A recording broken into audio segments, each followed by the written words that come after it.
Started. On the track. Started from the bottom, now we're here. Started from the bottom, now my whole team fucking here. Started from the bottom, now we're here. Started from the bottom, now the whole team here. Nigga, started from the bottom. And welcome to the Triple Play here on WNYO 88.9, your home for Oswego sports.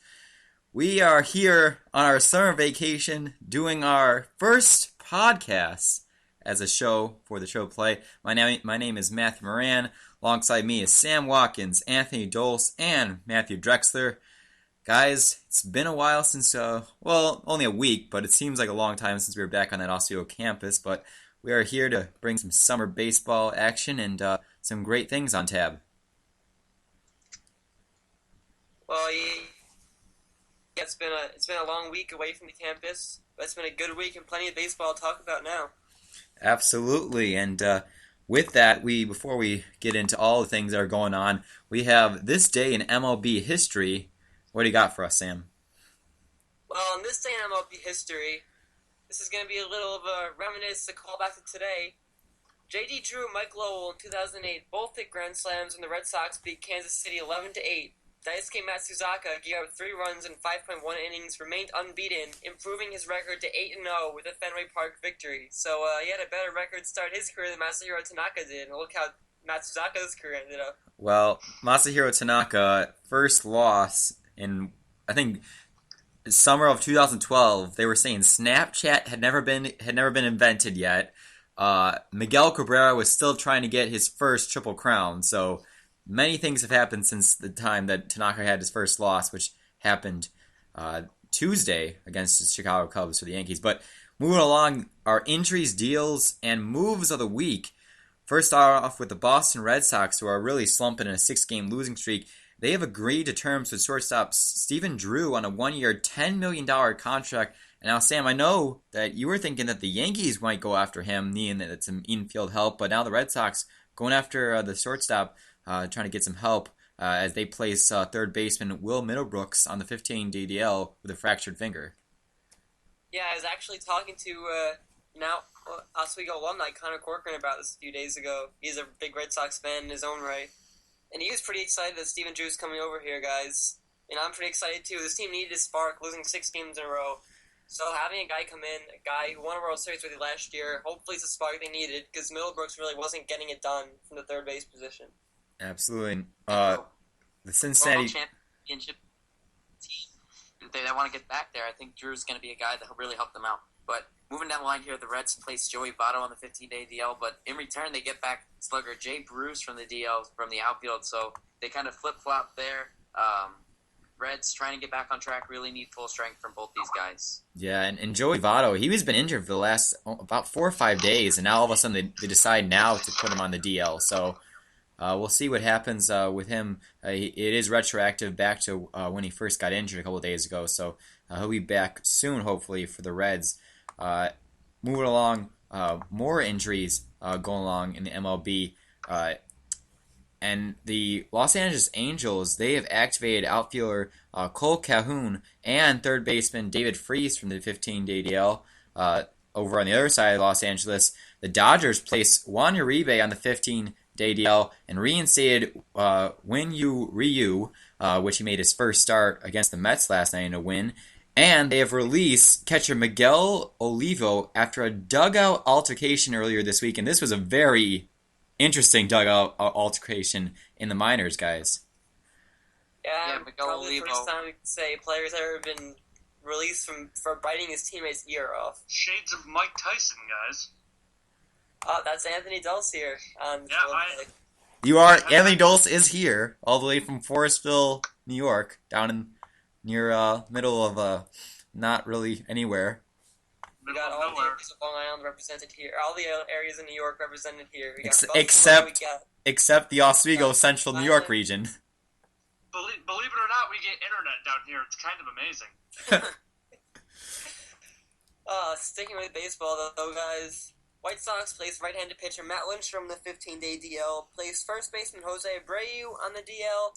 Good news, though, for them. They reinstated Chris Sale. They're going to reinstate him before tonight's game against the Yankees, and they recalled Javi Guerra from AAA Charlotte, and he's going to come back tonight, too. So Guerra had the closer's job last year. He lost it, but now it looks like he could have a chance to get it back. And now, going down this long list, we have the Rockies reinstate Michael Goodire from the DL, so he'll help out that offense. And now, Royals struggling prospect Mike Moustakas and infielder Gianni Giavatella to Omaha and designate Justin Maxwell for assignment. Insert Peyton Manning Omaha reference here. Oh. Moving on, though, the Mariners placed first baseman Corey Hart in the 15-day DL and recalled infielder Nick Franklin. So Mariners still above water here, third place in the AL West, doing what it takes right now to stay with the tough teams ahead of them. That's the Angels and the Oakland Athletics. Despite not quite being as good as we thought they were, the record does show they're above 500, so they are doing better than Texas. Yeah, absolutely. And now the Cardinals get some bullpen help with Jason Mott coming back from the DL, so they'll Rangers option JP Aaron Sebia to AAA and select contract of Chris Jimenez. So Aaron Sebia has been a guy who has shown some sparks of brilliance, but really hasn't been able to put it together. Sticking with the Rangers, though, this one not really official yet. Prince Fielder is missing the last few games with a neck injury. Now it's being reported that he's going to considering season-ending neck surgery. So Prince Fielder, obviously the big trade in the Ian Kinsler deal. The Rangers are already 2 games under 500 right now. This could be the big blow that ends their season's chances if Prince Fielder does go down. Yeah, very much true. And now the Marlins signed Miguel Tejada to a minor league deal and released Carlos Marmol. I feel like he's always roaming around the league, and he just never hasn't decided to hang up the cleats yet. How old is he? He's got to be suspended, by the way. He got suspended last year. Was it the Royals 15-game suspension for PED abuse? Yeah, it was the Royals. So not going too well for Miguel Tejada right now, but he still has a job, so clearly can't be doing that poorly. And his former team, the Baltimore Orioles, they've optioned right-hand pitcher Evan Meek to AAA Norfolk and signed right-hand pitcher Heath Bell to a minor league contract. So we were saying how some teams may be trying to get some closer help. Former closer Heath Bell coming to the Orioles, so we'll see maybe if he gets a chance to get called up to the majors anytime soon. And now the Tigers activate Anibal Sanchez from the 15-day ADL, so he'll be back in that rotation. And now Nationals pitcher Gio Gonzalez goes on the DL with left shoulder inflammation after that bad start against the Mets. Now the Giants get Matt Cain, and Santiago Casilla left last night's game against the Rockies with strained hamstrings and will undergo MRIs today. Now with Cain, they're saying he could miss the next start, but Casilla is going to be out for up to 4 weeks, so pretty big blow to the Giants bullpen right there, but they've dealt with injuries throughout this year, so I'm pretty sure they can be able to withstand that one. But sticking with the teams, though, in the NL West, this isn't really a player move, but Diamondbacks hired Tony La Russa as the chief baseball officer for the team. While they may be hiring La Russa, I feel like we could be seeing GM Kevin Towers and manager Kirk Gibson out the door soon with the terrible start of the season for the Diamondbacks. Yeah, they're not too happy there in Arizona. They had a lot of expectations going into the season. Well, I don't know if they were expecting to compete with the Giants and the Dodgers, but they weren't expecting to compete for the worst record in baseball with the Astros, which they are right now. And speaking of those Astros, they signed right-handed pitcher Kyle Farnsworth to a Major League deal. So Farnsworth couldn't even get a Major League deal with the Mets, but then he goes to Houston. That just shows how poor the player crop there is. He gets signed to a minor deal with the Mets, now goes to Houston and comes right to the Major League level. I liked him. I don't know. Why did the Mets even cut him? I don't really understand. I don't know, but he wasn't too happy with the Mets after his departure anyway, so probably the best move for both. I can't blame him. He was pitching pretty well. It's not like he was bad. Well, he had an ERA of over 3, so for a reliever, it's not too good. Yeah, I don't know. Maybe, I don't know. There's that one, second and third with no outs against the Marlins that he got out of without allowing a run. I think that's what I'm banking my opinion of him on. Yeah, that was probably the lone only bright spots for Farnsworth. But speaking of guys with high ERAs getting shuffled around from Major League to minor league level, Danny Salazar of the Indians, the right-handed pitcher, is optioned to AAA. Now, he's been pretty confusing for fantasy owners and the Indians alike, having some mixed results this season, but ultimately the Indians chose to send him down to AAA, so maybe he can come back and be a little more consistent when he eventually does return. Yeah, that high ERA, that's pretty much an understatement, Sam. He was getting lit up so many times this season by the Indians. I know they were hoping that he would come in, be very good for them. With an ERA of 5.53 through 8 starts, ridiculously high. 49 hits given up in only 40 innings, 28 runs, 25 earned runs. So the kid that did very well in the postseason for them, towards the end of the season, then actually even pitched in that playoff elimination game in the wildcard game against Tampa, not doing well at all for those first 6 weeks. So he gets sent right down to AAA Columbus. Yeah, the other guy plays in the DL is Ben Zobrist, the basically utility man that plays everywhere for the Rays. He plays 18-day DL with a dislocated thumb. Zobrist's probably been the most consistent player for the Rays as far as health the last 2 years, so they're definitely going to miss him. And Anthony, they're only 9 games under 500, so very close to that 10 games under 500. Are they still okay, Anthony? They're looking a little less fine every day. Not good at all. Did Joe Madden lose his job, Anthony? No, absolutely. Wow, no, absolutely not. Yeah, a resounding no from Anthony Dolce. If Joe Madden loses his job, the Tampa Bay Rays are a joke of an organization. Oh gosh. Well, they already played in a joke ballpark. Well, yeah, that's very true. They do play in a joke ballpark. Well, just to round off this list of injuries and moves and transactions, Jays Colby Rasmus placed on the 15-day deal with a hamstring. The Mets placed Dylan G on the 15-day deal with Drex, I got the last one. Oh, okay. So Anthony, this is a very big debate. Can you still watch baseball with this happening? And the Phillies Rehab plays start, Cliff Lee before he comes back on up the to the big 15-day leagues. deal. Cliff Lee. Wow. It's very sad, isn't it, Anthony? How are you going to be able to watch baseball without Cliff Lee in the Major League Baseball? I don't know.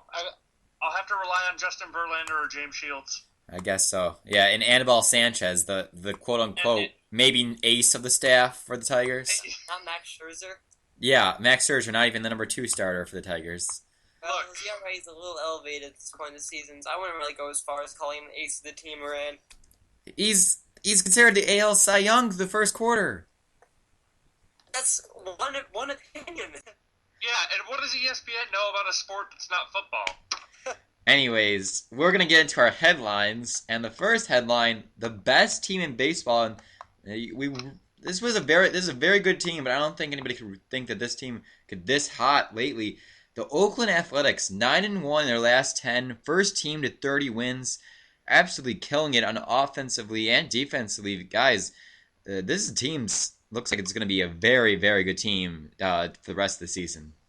Well, this team going into the year, looking at trying to bounce back from that, being bounced the playoffs, go further than that, but they're really left by this pitching staff with Sonny Gray, who's always been a very big prospect. They signed Scott Kazmir, who's been a bright spot. Now Jesse Chavez leads the team in strikeouts, so the starting pitching has really helped lead the way. I think all 3 of these guys could be all-stars. I think the way they're pitching, all 3 of them could be on the AL All-Star team come July. They should be all-stars, too. I mean, Oakland doesn't get a lot of respect. We saw Reddick get snubbed a few years ago. We saw Josh Johnson last year. So I don't think all 3 of these guys will be all-stars, but offensive guys should be considered, too.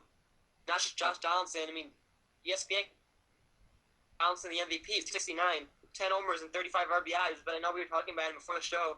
Brandon Moss is hitting .301 with 10 homers and 40 RBIs. And Moss has been a guy who has been on my radar for a few years now, building his numbers every year, and now he's still under 30 years old, putting together easily his best season of his career. So Moss, but I think really the story here, so far. The big story here with the Athletics is it has to be Drew Pomeranz. Like, what does Billy Beane know about all these guys down there in Oakland? He's 4-1 with a .94 ERA. Drew Pomeranz. Pomeranz was a top. He was from Cleveland. At one point in his career, he was a top prospect. Then he got traded to Colorado. We know how pitchers fare in Colorado. Drew Pomeranz I'm really surprised. Finding his way out of the league very quickly, and now he comes on first back onto the scene. And we saw Jim Johnson come over in the offseason. He lost his job, but now they're officially named Sean Doolittle, their closer. So Johnson comes over. That's what happens when Oakland tries to get a big acquisition. It doesn't usually work out. And they ended up promoting a guy from inside. So Johnson comes over, all-star a few years ago with the Orioles. Now he's not even the closer of the Oakland A's. And really, guys, do you think this team could be the team that finally breaks through in the postseason and gets it done, and at least gets past the division series? Because that seems like every year, the last couple of years, they've been very good, and then they get to the division series and they fall apart. Is this the team that finally gets past that and gets the ALCS maybe even farther?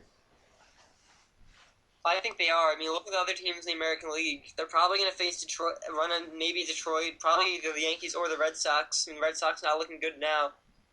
But looking at these teams, there wasn't really a team, I think, comparable to Oakland as far as talent goes and as far as performing ability is. I think Oakland's far and away the best performing team in baseball. It's not like there's a real favorite in the American League this year, like there has been in previous years. Absolutely. And moving on to our next headline, a team out west in the NL, definitely many believing that this would be the World Series contender and probably even the team that gets through the NL playoffs.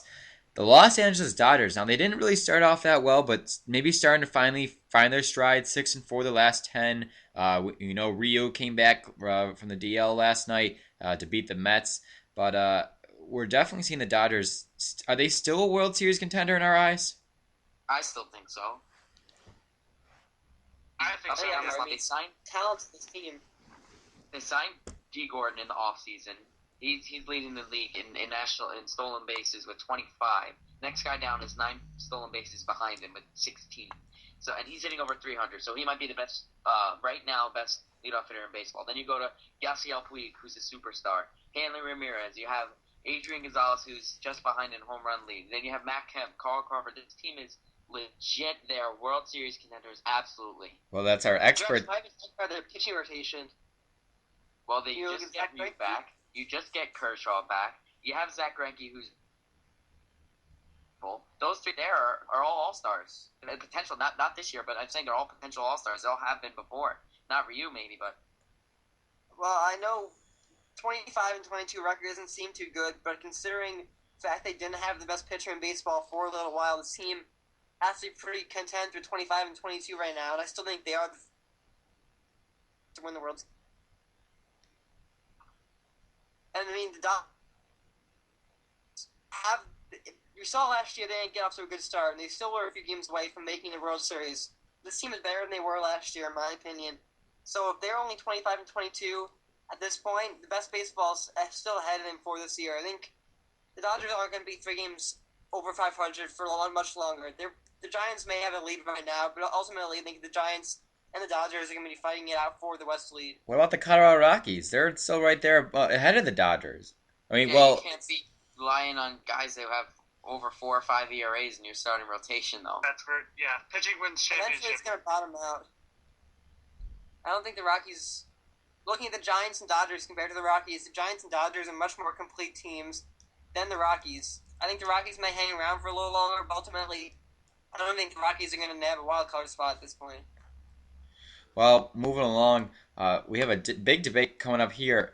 Giancarlo Stanton, big superstar, well, possibly a superstar, and that's all about how he's been playing this year. And I think, guys, is Giancarlo Stanton a superstar? Absolutely. Absolutely not. Oh my gosh. I'm with Drex. Oh my god. It's not you. Have you seen his stats? Yes, I've seen it. I know you have. It's a rhetorical question. Before the season, last season, Giancarlo Stanton at 249. How is he a superstar? He still hit 24 home runs. The year before that... the superstar numbers, Drex. The year before that, he hit 290 with 37 home runs. And the year before that, he hit 262. That was his second year in the league. Okay. The highest batting average... And he had 34 home runs. The highest batting average at this point in his career is 290. So what? I mean, so what? He's Didn't becoming a come up this superstar. year. He's not yet. 290 is just 10 points under 300.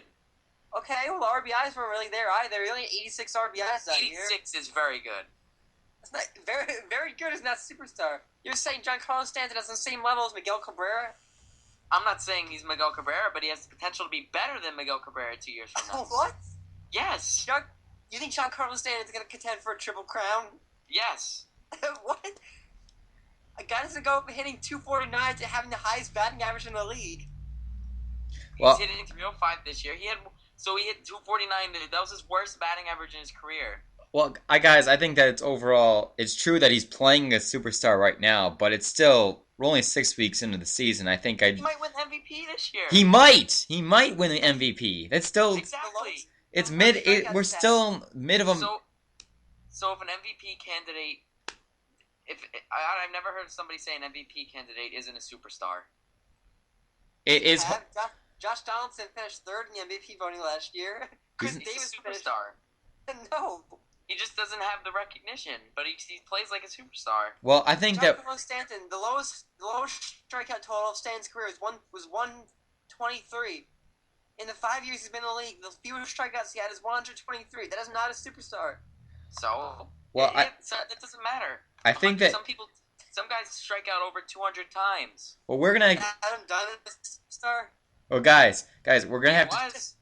we're gonna have to send it to a break, just a quick break, before, That is ridiculous. we're gonna come back, we're gonna keep talking about this with Anthony Dolce. Stay tuned, you're listening to the Triple Play here on WNYO 88.9, your home for Oswego Sports.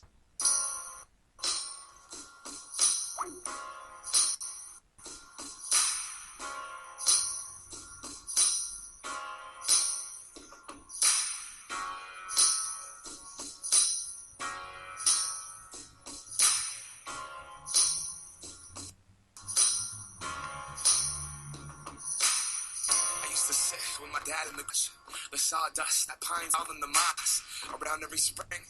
When the winter thaw, we'd huddle around the radio, twist the broken knob. 7:10 a.m. No KJR. Dave Lee House's voice would echo throughout the yard. Couldn't have been older than 10, but to me and my friends, the voice on the other end might as well have been odds. 1995, the division series. Eggers at to bat, bottom of the 11th inning. Got the whole town listening. Swung on and belted. The words distorted. Joy core round third. Here comes Griffey. The throw to the place, not in time. My oh my, the Mariners win it. Yes, fireworks still lit up that ceiling in the King Dome. We had just made history. That's one on the line up with me on formation.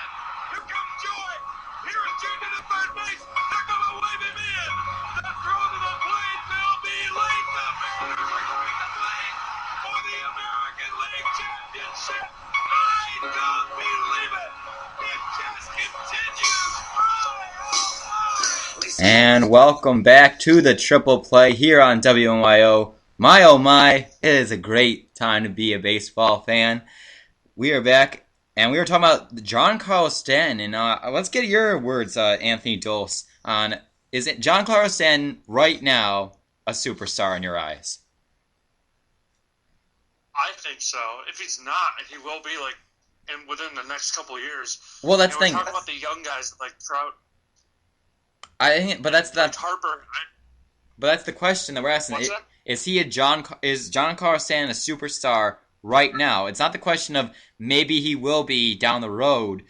It's about right now, Giancarlo Stanton, a superstar or not?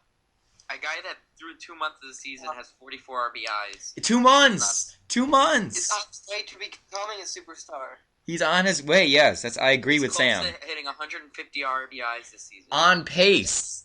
On pace. If he hits 150 RBIs, then yeah, he's a superstar. If he does what he does this season and does all those things, yes, he's a superstar. But only not even 2 months into the season, I cannot say that he is a superstar right now. What, Anthony? What about you? I think he is. Right now. I think he is. Okay. Yeah. Well, different I opinions. think so. We actually got some more moves, though, just coming in over the break. Anthony, you let us know Zach McAllister of the Cleveland Indians was placed in a 15-day DL. We got some more moves coming in, too. The Pirates reinstated catcher Russell Martin from the 15-day DL and designate left-handed pitcher Wandy Rodriguez for assignment. So maybe some teams will go after Wandy Rodriguez. He was like a Cy Young contender. Yeah. Houston 4 years ago. Yeah, well, the Yankees need pitching, so maybe they'll go after a guy like him. Well, moving along. Speaking of Yankees needing pitching, I was actually reading an article, Best Suitors for Jeff Samardzija, and Moran, you'll like this one. number one team against Samardzija was the New York Yankees. Well, I know you were. I think you mentioned this on the show last time, and it probably would help the Yankees getting Jeff Samardzija. Probably Probably. I mean, help the Yankees. yes. If he I also think I'm not discrediting what he's doing. He's pitching amazing. I haven't seen Jeff Samardzija pitch in a long time, and pitching against the Yankees yesterday afternoon, he was incredible. 7 shutout innings, really taking him down. Really, just his bullpen blew it for him, and he goes on, still has the best ERA. I know, like you were saying, Sam, before the show, by about 40 points, a .40 over the next guy, and he still doesn't have a win yet. And if he was doing that in New York with the Yankees, of course you'd have a couple wins. But you also have to think about, it's not like he's playing in a big of a, stage as New York. There's not that much. The Cubs fans, they're not really expecting winning. They know how bad this team is, and I think that though he's pitching amazing, it's still there's not that much expected out of the team to do well. So he's not really pressured as much as if he was going to a top market team like New York. You can't say that he's not pitching for a good team. I'm not okay. Like I said, if he was on the Yankees, he wouldn't be an ace because he probably wouldn't do well with the pressure. He's doing well right now. Like I said, he's doing very, very well. And if I made the announcement back in the season finale up in Oswego, if he has an ERA under 2 by June 1st, which he'll have one more start before June 1st, and as long as he doesn't, have an absolute terrible start, he'll have an ERA under 2. So, like Cliff Lee. And when that happens, I will say he is an ace. Right now, he's definitely showing yesterday, getting to see him pitch firsthand on TV. He looks like an ace. Look, I interesting. Okay, say Jeff Samardzija pitches this well for the rest of the season, but finishes the season winless. But he has like an ERA like 145. He's got to be traded. Can he win Cy Young? No. He's got to be traded. Well, you guys always say wins really don't matter. I'm always one kind of harping on how. No wins. Jeff Samardzija's finished season 0-3. Imagine this: first Cy Young winner ever to have 0 wins. I bet it'd be the first. Wins. I'd probably be the first Cy Young winner with less than 10 wins. I know. Didn't Frankie win with 13? 12. I'm saying that less than 10. I don't think a Cy Young. There's no way a Cy Young winner has ever won a Cy Young. I agree. Yeah. Without less than 10 with less than 10 wins. And probably not going to happen this year. Well, he's got to be traded. Absolutely. There's no way the Cubs. You're absolutely correct, but it's just an interesting. Well, I think that moving along for our last headline, and this is an interesting one. I'm going to let you, Matt Drexler, take this one away. This is very interesting. We got in this hands, and maybe some rules that need to be made to the MLB and how the safety for fans and players. Well, just this past week, there were 2 instances. One being a fan where Carlos Gomez hit a line drive in Atlanta, went right off one of the young boy's 8-year-old's first game at the big leagues, hit him right in the head, and you can see all the players just stopped immediately and were really just frightened by what they just saw, and the 8-year-old was rushed to the hospital, and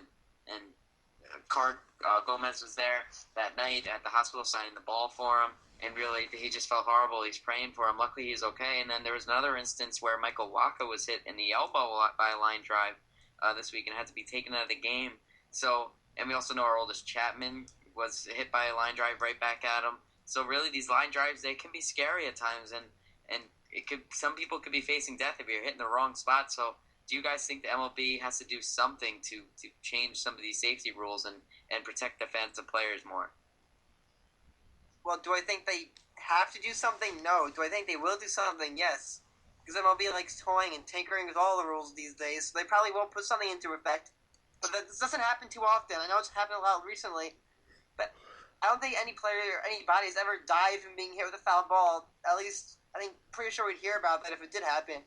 So I don't think it's as big an issue as it may be made out to be, but MLB is probably going to treat it like a big issue and make some adjustment here. Well, this is still a serious threat to fans, and that's what they want to worry about. That the fans who are paying money to see the games, and the teams can get sued over this if there's some serious injuries to fans. And I think that what you might see is maybe the lining that's behind home plate might be extended out farther.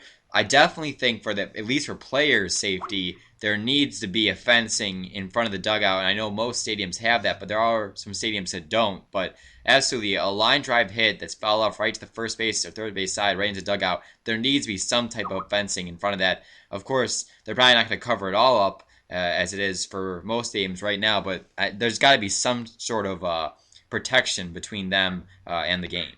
Well, Sam, just to give you a little background here, Ray Chapman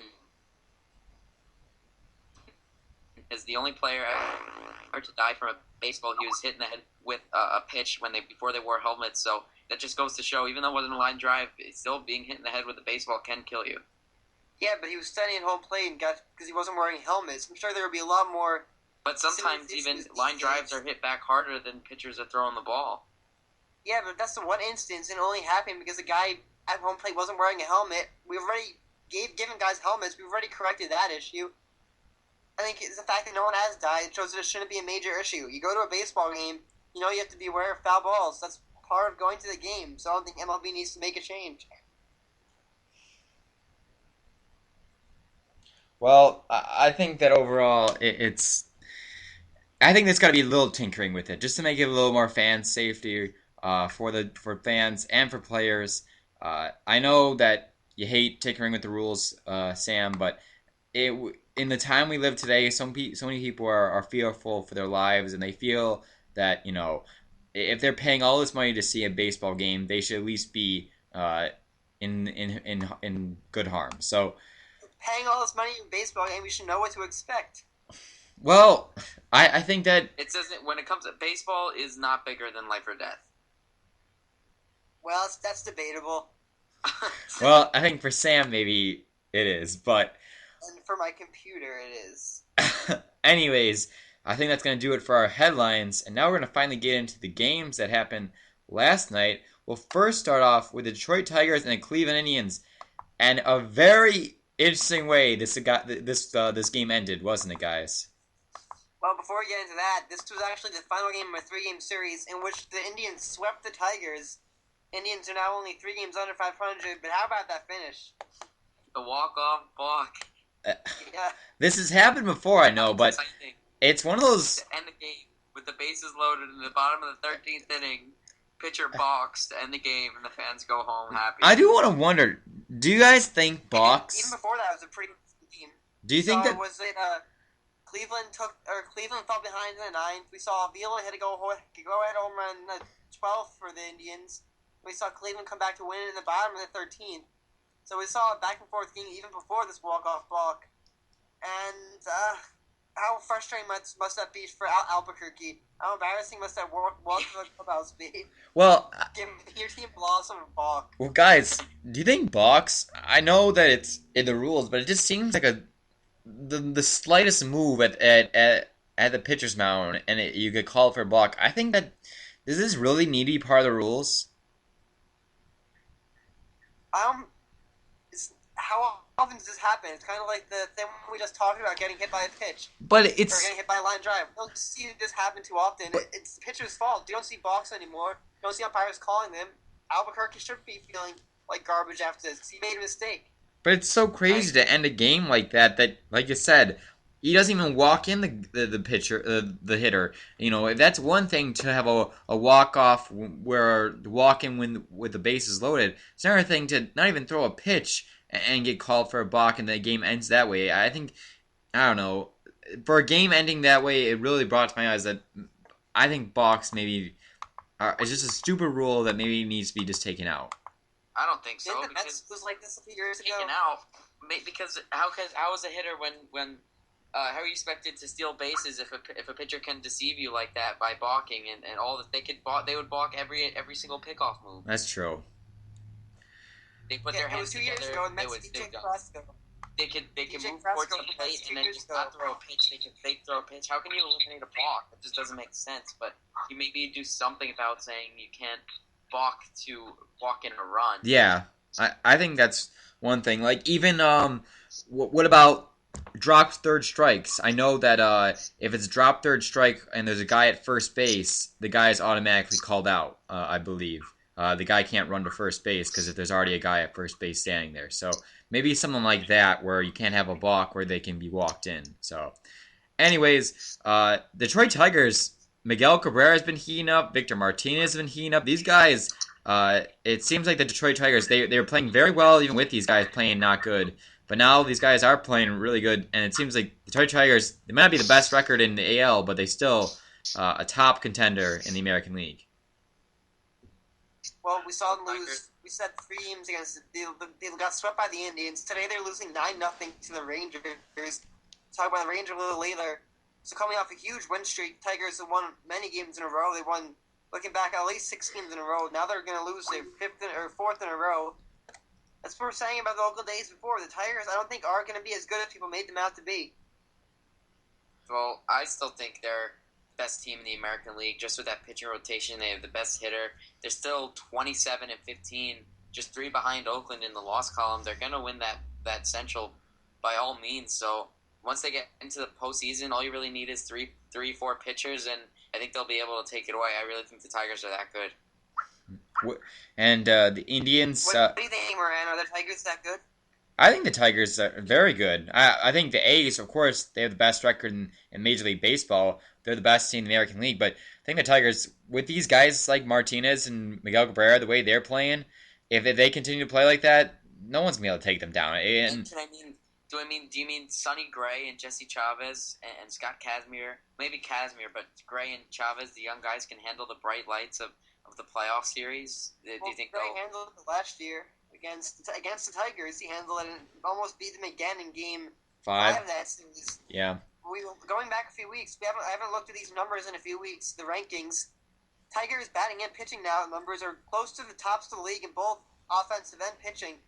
So we expected this team to turn around eventually. We know Verlander and Scherzer and Sanchez, those 3 guys, didn't get off to the best starts, but now only 2 months later, they look to be figuring things out. So, although I think the Tigers are probably the best team in the American League, I don't think there's a big discrepancy between them and a few other teams like Oakland. Yeah, I don't think they're so far ahead of everybody, but I do think they are clearly the best team in the American League. And what about the teams they're supposed to be competing with? The Kansas City Royals, the Indians. Both those teams are behind the Minnesota. The Minnesota Twins are second in the Central right now. That Central, it's going to be so cakewalk, I think. It's over. Come September for Detroit, they'll have this division locked up. Yeah. Yeah, they do. They also have, after the series against Texas, they have a series against Oakland. So we'll see that matchup we were talking about, the A's-Rangers series. Should be a pretty fun one to watch. Mm-hmm. That'll be a very interesting one. And actually, Detroit, they're playing right now against Texas, and Texas is winning that one 9-0. So we keep harping on how good this Tigers team is, but like we said, losing 3 straight against the Indians, and now not doing so good against the Rangers at this moment. But will be very interesting to see the 2 best records in the American League go head-to-head next week when the A's play Tigers. The next series we got going on with the other game, the Seattle Mariners and the Texas Rangers. Both these teams under 500, and we definitely could say the Rangers, we're probably surprised by them playing 2 games under 500, 4th in the AL West. You know, I know they've got some injuries, and they're hoping to get some guys back, but this is not the Rangers team that probably people expected to be. Yeah, clearly now Prince Fielder could undergo season-ending surgery with that herniated disc in his neck, I believe. So if he goes down, that offense is left. Fielder is supposed to be that guy, and Cruz, we all know, left. Kinsler is gone. This isn't the same Rangers team, and they've shown it. They're 2 games under 500 right now. I don't think they're ready to compete to get in the playoffs this season. Yeah, that series with the Mariners is just a 2-game set. They won the last game last night, 4-3. Looking at this Texas Rangers pitching staff, we knew it was going to be an issue, but I don't think we expected it to be this much of an issue. They're basically bottom 3 in the league in every pitching category right now. Yu Darvish can't do it all. And even Darvish has been a little inconsistent this year. Rangers team talked about teams will win World Series and need balanced pitching and balanced hitting. Right now, this Texas Rangers team doesn't have the pitching, and their batting hasn't been too good either. You're talking about Fielder not stepping up, but other guys that were performing well last year haven't been doing well either. A guy like Mitch Moreland hasn't really come through. He had over 20 home runs last year. They're really missing Ian Kinsler. Alex Rios only has 3 home runs after getting off to a hot start. Elvis Andrus isn't performing like he can. He's only hitting .249. Andrus is a guy that's supposed to be there getting on base, and he's not even getting on base at the top of that lineup. It was going to be tough for them to compete with Oakland, I think, anyway, but they're just making it harder on themselves. And the LA Angels, they're playing very well. We'll be talking to them later in the show. The Seattle Mariners, I know not too much to talk here, but overall, this team seems like it's just going to be a team that's not going to be good enough to make the playoffs, but probably just good enough to stay around 500.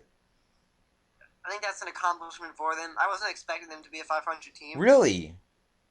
You didn't think with Robinson Cano coming, they'd be... I thought they were going to be a team maybe... Well, they do have King Felix, so... And Iwakuma. I thought they... Taiwan Walker, James Paxton, 2 young guys to perform. I honestly thought that this team was going to be a team contending for the AL West. Well, I thought the Rangers would be better, and I thought that would equate to more losses for the Mariners. But right now, I think they could finish at 500, 1 game under right now, but this team doesn't have the firepower that some of the other teams in the American League have. I mean, Cano has shown no power. He just hit his second home run last night. Oh, gosh. He does have a very top batting average. I believe 3rd in the American League in batting average, so doing very well in that respect. But they have 4 games set against the Astros right now, coming up today, actually, for the Mariners. I think if they can take 3 or 4 against the Astros and just finish the series over 500, this team, that's all they really need to do. I mean, if you stay at 500 until maybe August, early September, then you have a chance to contend for a division title. That is true. But now, moving along to our next game, New York Yankees and Chicago Cubs. And I know we were already talking about Jeff Shamarza. He pitched very, very well yesterday against the Yankees. Unfortunately, he did not pick up the win as the Yankees were able to score 2 runs in the top of the 9th, really because of an error by Darwin Barney. They tried to turn a double play with no outs and ended up throwing it past the first baseman. Yankees come around to score the second run, tie it up, and then they win it in the 13th inning by a score of 4-2. So pulling it out, big win for the Yankees. They split that 2-game set up in Chicago, while the Cubs, well, I think they're just the Cubs right now. Yeah, Cubs 60-28. I think actually, Houston has a better record than the Cubs right now.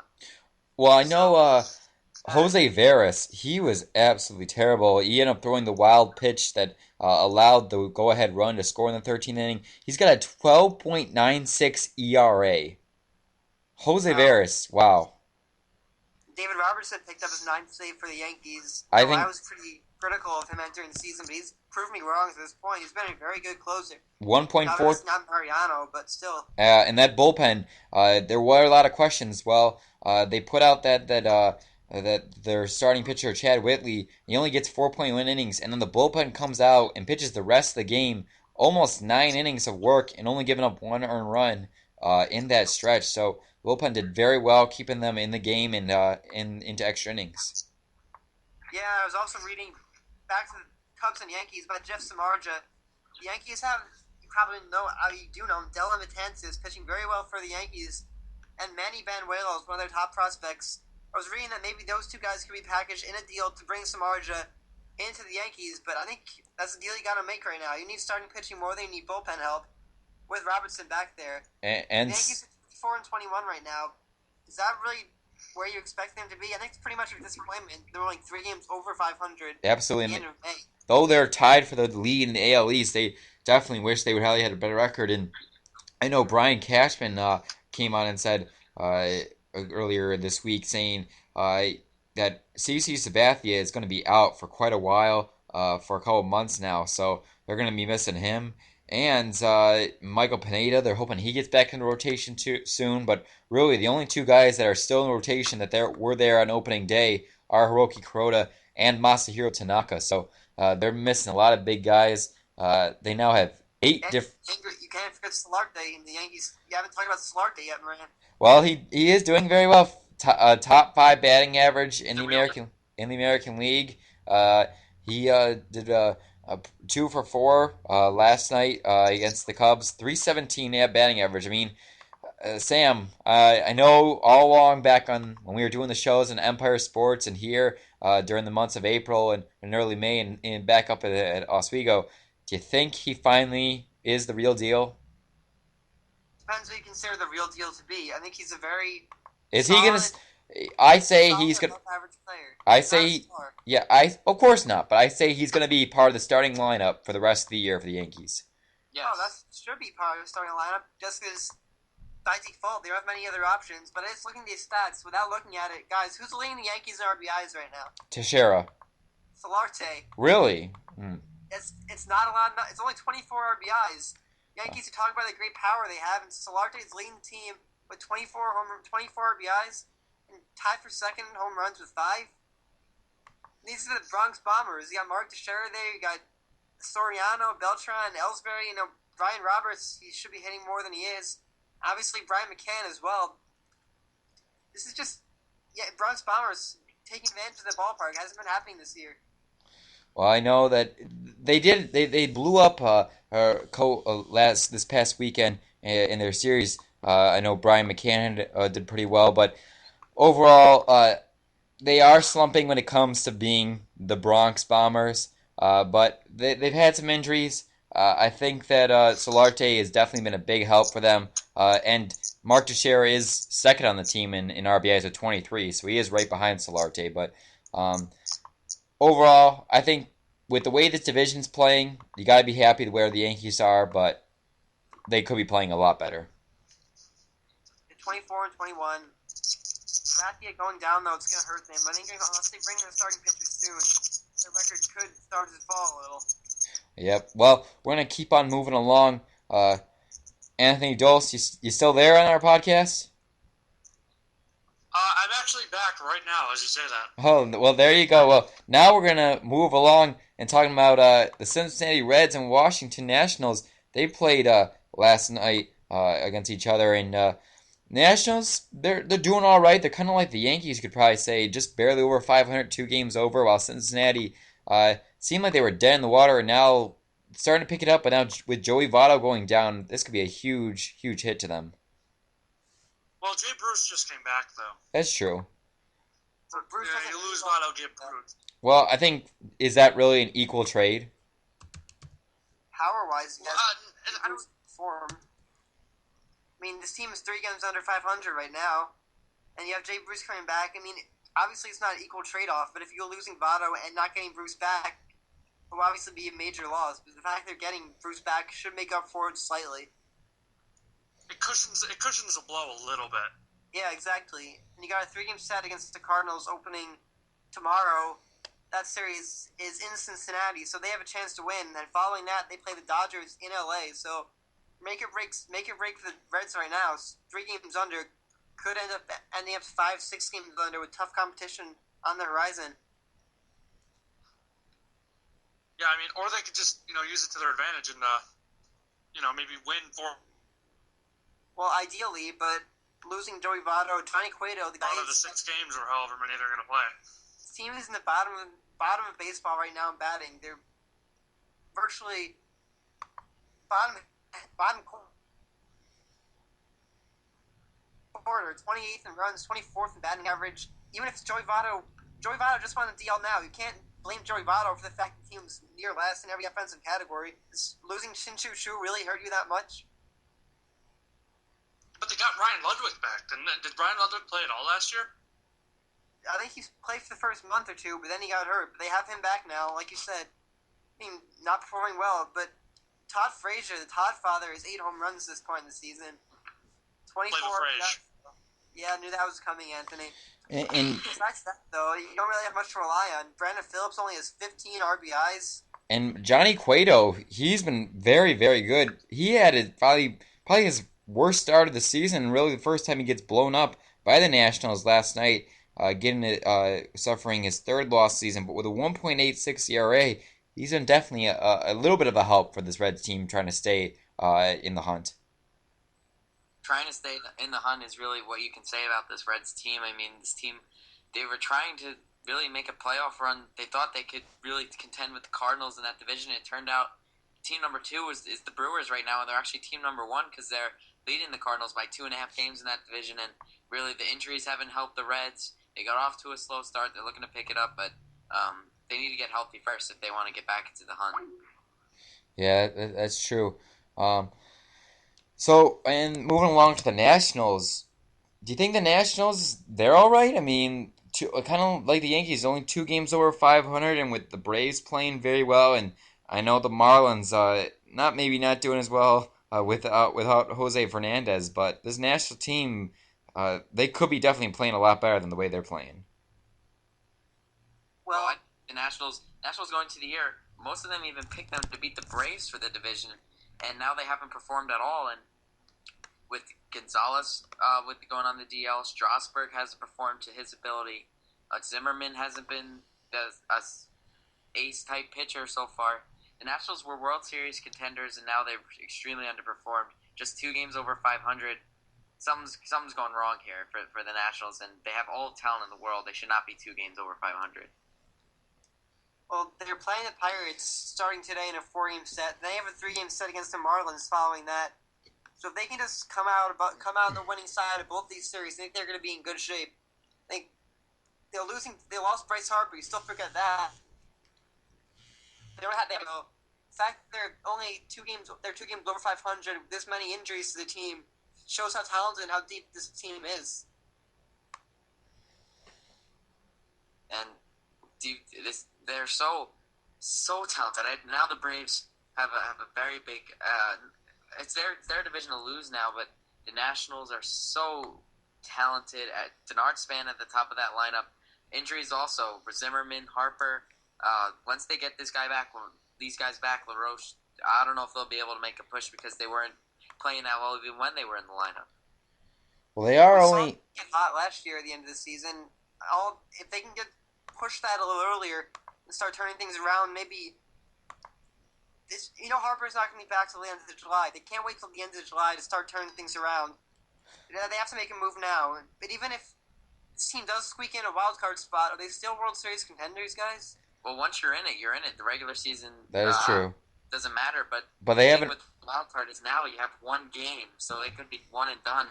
So it's a little unfair to say they're World Series contenders if they're a wild card team because their season could be over after just 1 extra game. Well, the St. Louis Cardinals proved that they can do that. They're getting all the way to the. It's tough to win as a wild card team because you have to win the first game. Strasburg, not yeah.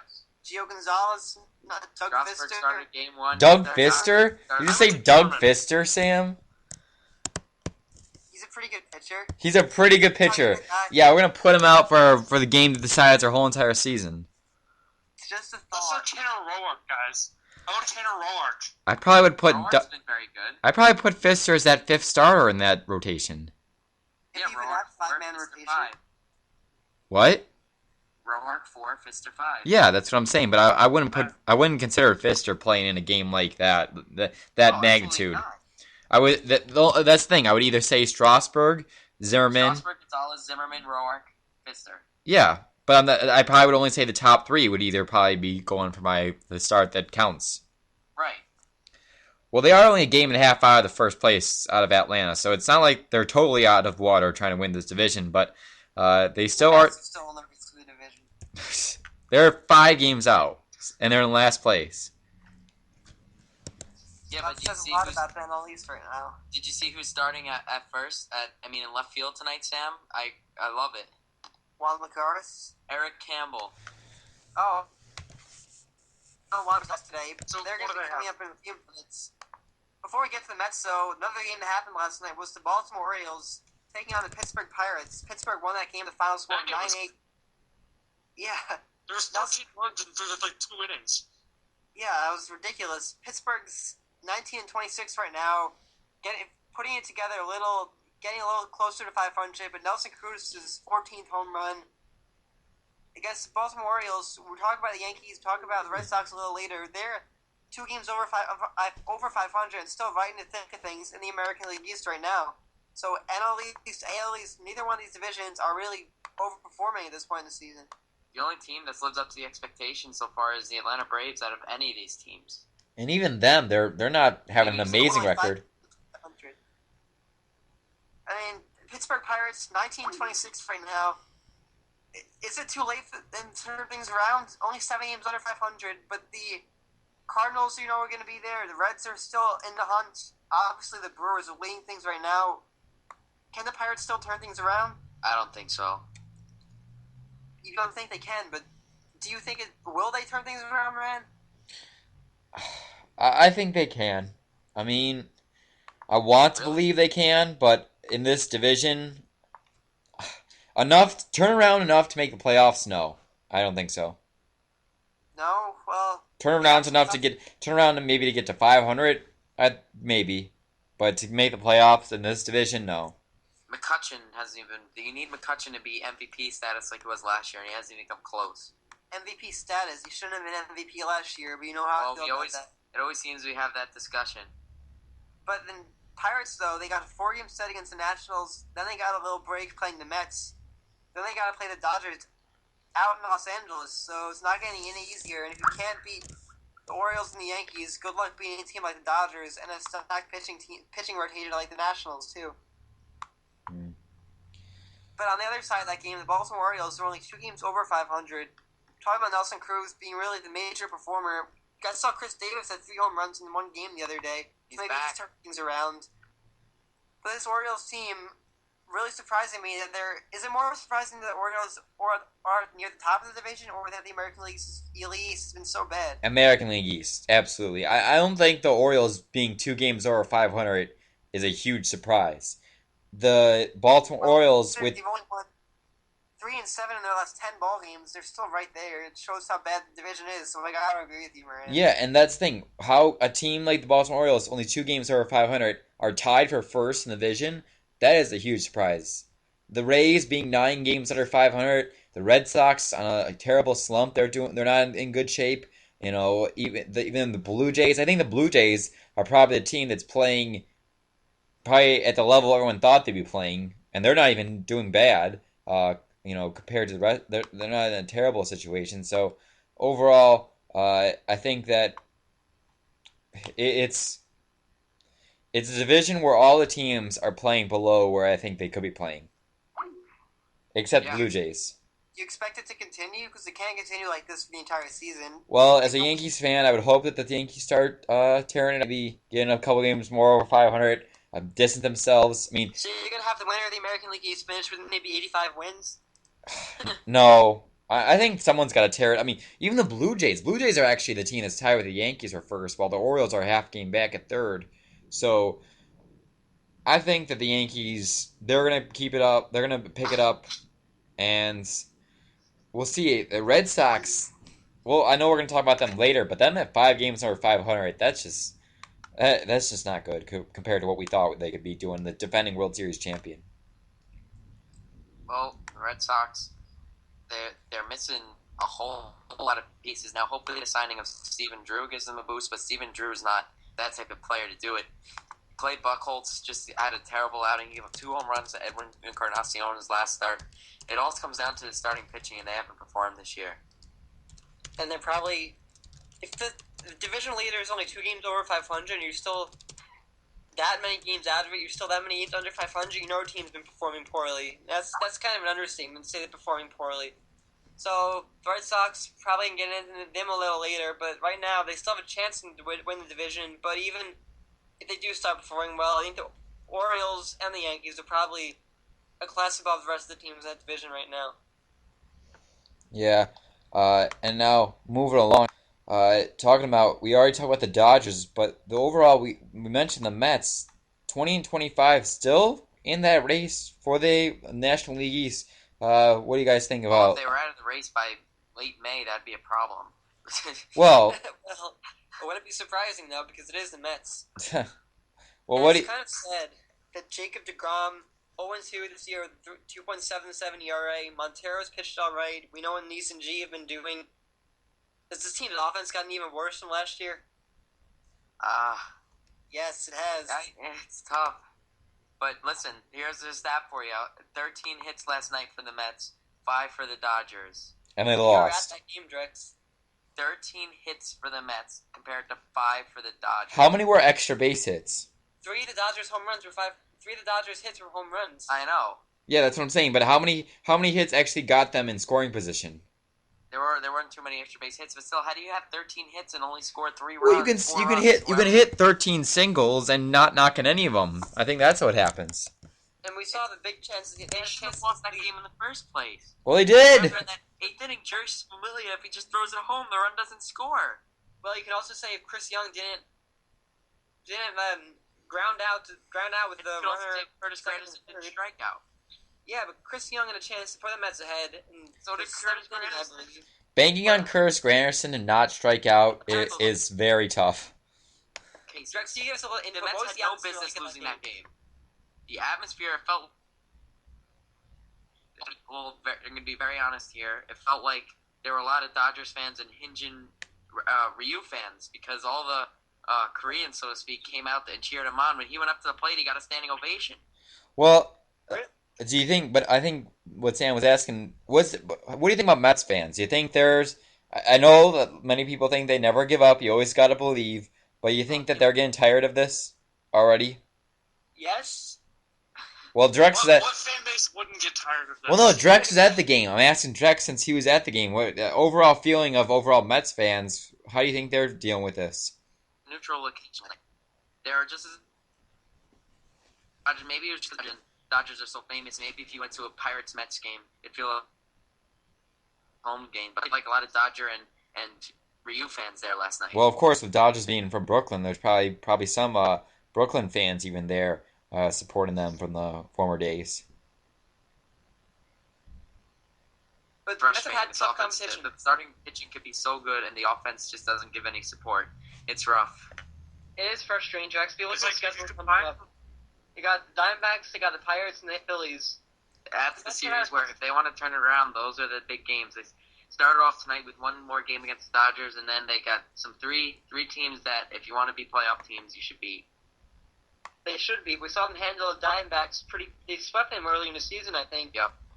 And the Mets, they have struggled, but it has been against tough competition. And they've faced the Yankees and Nats and the Dodgers. So the Mets, 20-25 right now, only 5 games out of 500 record right now. So still time to turn it around. But if they don't But win they're against 5-14. Diamondbacks, They're 5-14 in the last 19 games. it's That's terrible. awful. How about we give the Mets the That's Rockies something. offense and we keep our pitching? I'm just gonna say it again. 5-14. I like that. I like that idea. I think I'm pretty sure a lot of Major League Baseball teams would take that deal. What deal? Well, What the I think the Mets are better than the Diamondbacks. I think the Mets are better than the Phillies and the Pirates. But these next 2 series are going to be a test to see if the Mets are that bad, basically, or if they are actually a step above those terrible teams. Well, that's always a good thing to say about your team. This is going to be a real test to see how bad the Mets really are. Well, I think we should get away maybe from the bad and get to the good. 2 pretty good teams, Milwaukee Brewers and the Atlanta Braves. Milwaukee win that one 6-1 last night. Kyle Loesch really dealing 6-1, 2.67 ERA.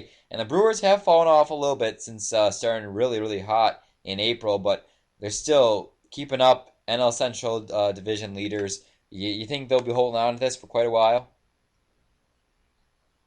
I think the Brewers they'll be able to stay at the top of the Central in the National League, but I think the Cardinals will ultimately oust them. But the Brewers do find a way to get one of those wild card spots. I think the Brewers at this point probably aren't going to win the division, but I agree with you, Drex. They are going to win probably win a wild card spot. Guy who grand slam last night has 9 home runs on the year is Mark Reynolds for the Brewers. So he was with Arizona. He's with the Orioles. He had a few good power years, but now he goes to the Yankees, does nothing. Now he comes to the Brewers, and already has 9 home runs, only 19 RBIs, but a lot of guys with pretty good power numbers in this team. Ramos Ramirez on the DL now with 5. Chris Davis is 5. Ryan Braun is 7. And the guy who leading the team in home runs is Carlos Gomez. We mentioned him earlier. He's an all-star. Carlos Gomez, he was an all-star last year and maybe an MVP candidate this year if Troy Tulowitzki ever cools down. And Probably won't. Well, Shannon, we're not going to get into that again, but the Brewers team, you talk about Kyle Loesch, it's not just Kyle Loesch, because Willie Peralta is in the top 10 in baseball in ERA right now, with an ERA of just, Willie Peralta is pulling this up right now, it's 2.18 ERA, through 9-game start, he's 4-3, Peralta, Gallardo's a good ERA, 2 under 4, Marco Estrada, the only guy really not performing right now is Matt Garza. But if you have 4 stars going out there and giving you a chance to win on a daily basis, that's all it really takes for you to get a win. Yeah, I think that overall this Milwaukee Brewers team, with the pitching they have, it's and the hitting also. They have a chance to do something very good. But we're gonna probably take a break now here, and we're gonna still got some bunch of teams to talk about moving along. Stay tuned. You're listening to the Triple Play podcast during the summer here on WNYO 88.9, your home for Oswego sports.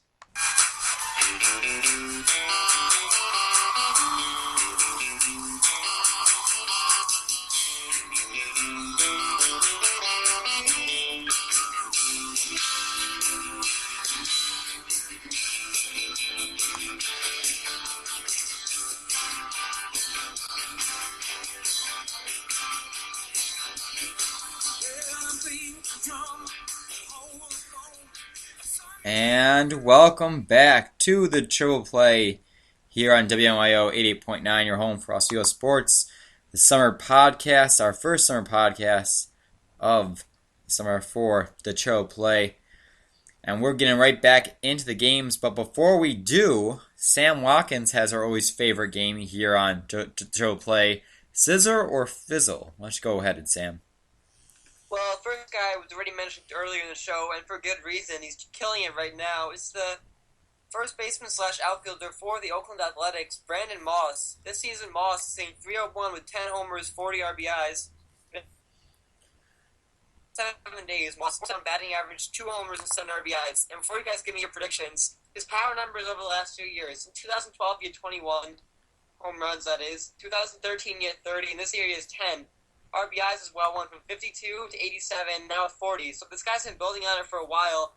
Now Moss this year is 30. He's 30 years old right now. So Brandon Moss, Fizzle or Fizzle for me. Well, last year was the first year. Well, not the first year, but one of the few years where he's gotten a real opportunity to play every day. He got 400 at bats, and he had 30 home runs with 87 RBIs. So coming into the year, the Athletics were going to rely on him to be this type of guy, but now he's on pace for like about 120 and 30 RBIs, which is a lot. Well, he did hit 30 home runs last year, but 120 RBIs compared to the 87, it's a huge jump. I don't think that much, but I do think he'll have a better year than last year, so I'll say he'll sizzle just a tiny bit. Yeah, I think that this guy, everyone was, of course, talking about Donaldson. Brandon Moss is the one that's putting up better numbers, and I'd say he's going to keep sizzling along, at least for now. I mean, of course, on the pace he's on pace for about 150 RBIs, so I don't know if that's going to happen, but overall, leading this team with Donaldson to the best record in baseball, I'd say he's going to keep it up. Yeah, I think he's going to keep it up too. And before we move on to the next guy, is Brandon Moss an all-star this year? With the stats, yes. Absolutely. With the stats he has, how can he not be? Well, you know Mike Trout's going to be in there. I mean, Brandon Moss has better numbers than Mike Trout. Yeah, but that's not what happens when it comes to the All-Star it's game. true. There's 3 fan votes, and the manager is going to be It's going to be John Farrell. I think John Farrell is going to.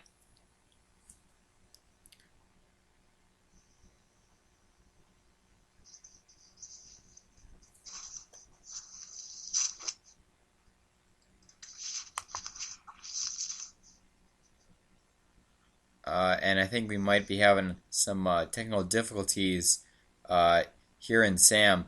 Maybe he lost the call, but keeping this with his Drex, I think Brandon Moss, with the way he's playing, he's an all-star. He has to be. It's not that Brandon Moss. Nobody knows that name. Nobody's gonna vote. That's Brandon true. We know that name, but John Farrell knows that name, and he's making the picks. But the next guy, National League West, American League, the National League, Adrian Gonzalez of the Dodgers. 286 batting average, 12 homers. For his last 7 days, he's 474, 3 homers, 5 RBIs. Now, Gonzalez hasn't had these kind of power numbers since leaving San Diego, strangely, but he's putting it together this year. So is he going to sizzle or fizzle? He's sizzling, man. That stroke looked so good last night. Yeah, you saw him take Mets deep. Yeah, but it's finally the first time. It's not the first time, but it's definitely the most protection he's ever had with Ramirez, Puig, and Kemp all around him. He's going to get pitches to hit, and Gonzalez, he's the only lefty out of those guys, so I really think Gonzalez is going to keep this up. I think so too. He's a guy that he was slumping at the most part of the beginning of the season in April, but he's really finding his stroke with the Dodgers, and they need him to do this well if they want to get back atop the NL West. So I say he's going to keep sizzling along. I'm going to say sizzle too. I'm back momentarily. So, quickly, Adrian Gonzalez, sizzle or fizzle? Sizzle, absolutely. I love that guy. He's one of the best first basemen in all of baseball has been for years. He's going to hit 40 home runs. Except on the Red Sox. Calling it now. Anthony. Home run guy. He's 12 right now.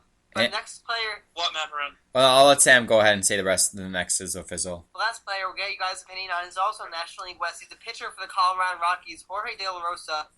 De La Rosa, 5-3 with a 4.14 ERA this year, but the last month, he's 4-0 with a 2.08 ERA. De La Rosa, obviously pitching Colorado hurts him, but he's done it before. By name, he's probably the ace of the team. De La Rosa's always been a guy the Rockies can rely on, and I think he just got off to a slow start. He'll be back to the De La Rosa. I actually think 3.0 ERA for the rest of the year. I actually think that he's going to fizzle.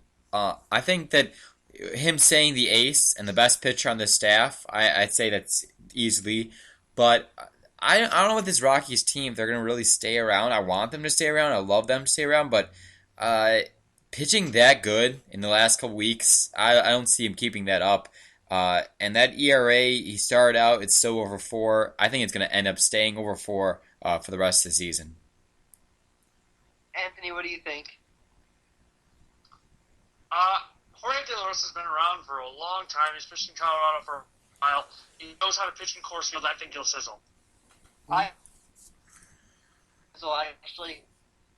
agree with Brent. You don't start out. He has a 4.14 ERA right now. I think he's going to sizzle. It's not awful. It's not good, but it's not awful. He's probably going to finish with an ERA north of 3.5, probably close to 4, but that's probably considered good for the stadium he's going to be pitching most of his games in. That is true. But overall, sizzling at the rate he is lately, I don't think is going to happen. 4.14 is better than a quality start. It's very true. Anthony always brings that up. He loves putting the 4.5 ERA is the quality start range. It is. It's a 250 batting average. The league average batting average. Well, Anthony, I know you said during the break you had a trivia question for us. Since now we're done with Sizzle or Fizzle. What's that trivia question you want to give us, Anthony? And it looks like Anthony Dolce has just gone off the air here on our podcast. You know, trying to keep up. We're all doing a little Skype calls across the whole entire New York State region from far points, from all the way from Buffalo, Long Island to Buffalo. It's down to in the southern tier region where Anthony lives. Still Western New York, man. It's southern. Okay, anyways, what's the trivia question? What's your trivia question? Okay, quickly, before I disconnect again. First of all, do you guys watch Mike and Mike? Yes. Yeah, here and there. Sort of. Do you follow Jason Stark's trivia questions? Because that was the one I was going to ask you. Was this from this week? I probably haven't seen it. No, I haven't seen it. Oh. Okay, so Derek Jeter has the best career batting average for an active shortstop, hitting .312. Yeah. Okay. Can you name the other 3 guys that in their career are hitting over 290 that are playing right now? Oh. Hitting over 290? Their career batting average. In their career. Ichiro. Shortstop. Shortstop, is Omar Vizquel still active? No. He is not. Miguel Tejada. Anthony? We I have to come back to answer the trivia question. I guess we'll never know what the answer is. Anyways, we'll move along. Maybe he'll get back to us, and we'll see if he can give us the answers. Troy Tulowitzki would be my first guess, though. Anthony, you back? Nope. That's a negative. We're going to go back to our games, though, here while we're waiting for Anthony Dolce to get back. Next game we got slated from last night was a matchup between... the Oakland A's and the Tampa Bay Rays. You know, Anthony, I wish he was here to talk about those Rays. They're 19-28 right now. Oh, I'll fill you in. Ready? Anthony Dolce's voice. They'll be fine. They'll be fine. Joe Madden's that manager. They'll be fine. Yeah, that's basically what Anthony probably would say. They lost last night 3-2. Wait, this is pretty strange. Oakland won 3-2. They had one hit. And Oakland won the game 3-2 with one hit. Tampa lost 2 runs, 9 hits. Well, that's incredible. Well, Tampa did have 2 errors, so that and the one hit that Oakland had was the home run by Moss. So that was a big hit for them. So Wow, it's the kind of season Tampa Bay Rays are having right now. How about those Rays, though, guys? I mean, Anthony says they'll be fine, but will be fine? No. No? Simple as that. No. Moran, what do you think? Tampa? No, they're not going to be fine. They're going to be over 10 games. They're going to be They're going to be more than 10 games under 500 by June 1st, and Anthony Dolce is going to have to, just like I'm going to have to announce that Jeff Samars is an ace. He's going to have to announce that the Tampa Bay Rays are not fine. And this is probably going to be their worst season since becoming the Tampa Bay Rays, moving from the Devil Rays. I think that was 2008 when they won the American League. So this is historically a bad season for Tampa, and they've had a lot of bad seasons. You can't really attribute to one thing. You know, David Price has been performing better. Evan Longoria hasn't been the player you expected him to be. Zobrist is on the DL right now. Desmond Jennings, and you keep going up and down this list. This Tampa Bay Rays team all collectively underperforming in 2014. That's usually not really an issue with Joe Madden's teams. He usually does a good job motivating his players, but this year it can only happen. It can only go on for so long. You can only win with mediocre players for such a long time. It looks like it's finally put up with Joe Madden and his team. Yeah, and I know we already talked about the Oakland A's and how good they are, but I think that really Tampa Bay. Can we? I know. I don't know. Did you answer it, Sam? Do you think they're gonna be fine?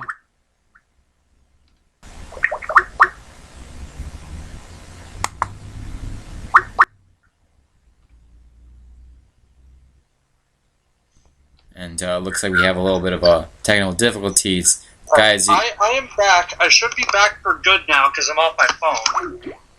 and now is Sam and Matt there? I'm here. There we go. I'm here. Now we're all here. So why don't we go back to that trivia question, Anthony? All right. And Drex said it after you left. He thinks Tulowitzki. That would be my guess. I said Rafael Paul. Or Okay, not Rafael Reyes. Paul. Tulowitzki is correct. What did you just say, Drex? I'll say Reyes too because he won the batting title. Yep, Jose Reyes and Tulowitzki. There's one more. Woo! Marco Scudero? Not Marco Scudero. Okay, let's think about D. Gordon. Not D. Gordon. D. Gordon's the second baseman. He was shortstop, but Yeah, well, he qualifies. How about Wilmer Flores? Anthony, okay, Jimmy Rollins. okay. Can you give us is he playing in the American League or National League right now? National League. It's not Jimmy Rollins. Is he a starter? Yes. On the ground into the shift, coming over is Reyes, the shortstop, to throw out Ortiz. Brett Laurie at third base. Cabrera, Anthony Jones, and Jose Bautista. We go. Navarro doing the catching for Burley. What was that? You want to give us the answer, Anthony? You sure you guys don't want to think a little bit longer? I want another minute. Is it? Gosh, Did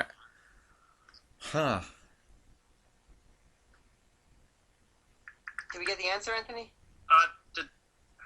That's what Drex wanted another minute. Okay, while we think about this, I can't think of a name. What's the answer? Hanley Ramirez. Oh, I should have had that. He won Yeah. a batting title too. Yeah, Those are the No three one most remembers obvious that. answers. I know. When I did that, I forgot Tulowitzki. How could you forget Troy Tulowitzki? I know, he's my favorite shortstop. How could we forget Hanley Ramirez? Good point. But back to the Oakland A's, a team that a lot of people does forget about. They're 30-16 right now. They're going to be there when the season ends, ultimately into the playoffs. Are they going to finish with the most wins in baseball this year? Who? Oakland. No. I Who think do you think finishes with more wins? there's a possibility of three teams that I think could. Detroit, Dodgers, and Cardinals. I'm not saying I'll do it. I'm saying one of those teams. The Cardinals? Well, The Cardinals, you're still saying the Cardinals, Drex? Yes. Well, he's just like ESPN. I believe St. Louis Cardinals have been on Sunday Night Baseball for like now the fourth weekend in a row this coming Sunday. So he just like ESPN thinking the St. Louis Cardinals is still a contender. They finished Oakland the third most wins in baseball last year. They're only 2.5 games behind the Brewers right now. And the Brewers haven't been playing well either. But the Cardinals, they all do seem to get there, and they're going to be coming up a little later. But right now, I want to move on to the next team. Team that probably won't be finishing with the most wins. Miami Marlins beat the Philadelphia Phillies yesterday, 14-5. beat him today, too, I think. Winning today. Is it over yet, Anthony? I thought it was. It might not be. But that was a blowout by the Marlins yesterday, 14-5. Nate Eovaldi got his third win of the year. Dominic Brown, Miami 4-3 final today. Miami won again, so that makes them 25-23. Still 2 games over 500. They're So Moran, still there. still there. They're still there more than the Mets, more than the Phillies. Who are Marcell Led by Ozuna. Giancarlo Stanton. Marcell Ozuna homered again today. I'm going to keep saying his name. At the moment, really, I mean, this Miami Marlins team, they're still right there with like the Washington Nationals. They're ahead of the Nationals actually when it comes to winning percentage. Marlins are in third. Well, considering the expectations for some of the other teams in the NL East, I think it's kind of surprising that Marlins are in third. Well, they're tied for second. They're literally 1/1000th of a point in win percentage behind the Nationals. Yeah, but how about the Phillies, guys? We talked about them a lot. Cliff Lee going down now is going to probably make things even more hard to watch for Phillies fans. What do you do if you're a player in the Phillies right now? Do you want to stay there and fight it out, or do you want to get traded? Should Cliff Lee be packing his bags at this point? I think so. He's gonna. It's bound to happen. He's seems to be always the guy at the deadline to be traded. The Phillies aren't going anywhere. They need to get younger. So yeah. Well, Cliff Lee doesn't really have much value at this point anymore. What? I disagree. He doesn't go out there on a consistent basis and give you a chance to win. He's given up 7+ runs twice this year. Anthony, would you add Cliff Lee to your fantasy baseball team? He is on my fantasy baseball team. Oh He is on the disabled list. Yeah, he is. So That is ridiculous that he's on your fantasy baseball team, Anthony. Why? Like Sam said, he should not be on anybody's fantasy baseball team. Right now, because he's hurt, absolutely. No, but I'm saying Cliff Lee is not Cliff Lee anymore. He's 4-4 with a 3.18 ERA, That's very good. and he's had 2 terrible starts. pretty terrible starts they were. And Anthony, I'm kind of pushing your buttons here. I do think Cliff Lee is still a pretty valuable pitcher. Okay, Just like riling you up, because I know how much you love Cliff Lee. I do love Cliff Lee. For whatever reason, Cliff Lee probably having the worst year of his career right now. Actually, no, he's not.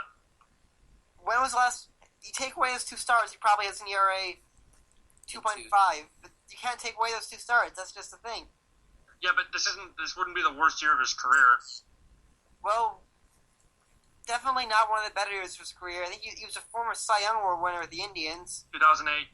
2008, exactly. But he's not the only guy for the Phillies right now, so it's going to take more than just an average Cliff Lee to win a division. Slightly above average Cliff Lee. And this is an average division, so maybe the Phillies can contend. I mean, they're only, 3 games under 500, 4 games under 500 after today. They're still in better shape than the Mets. Well, Why don't we keep on moving along to the next game that we got on tabs? The Toronto Blue Jays and the Boston Red Sox. Red Sox not doing as well as they could, while the Blue Jays probably playing a little better than people thought they would. Yeah, definitely. Red Sox are 20-25 right now, losing again today. Basically been Edwin Encarnacion carrying the Blue Jays lately with Colby Rasmus gone, Brett Lawrie not performing well. Jose Bautista is hitting well, but not really comparable to Edwin Encarnacion. This Toronto team, you said it, Moran, 3 games over 500. This team has surprised me at this point in the season. I think they could be a sleeper to make a wild card spot. That would surprise a lot of teams, and really, they're actually when it comes to their last 10 games, they got one of the better records in the major leagues with a 7-3 in the last 10. So they've climbed their way back up. I know they were towards the bottom with the Rays, but now they've climbed all the way up to second place in the AL East. Only actually tied really with the Yankees when it comes to games back. well, this is a Jays Toronto.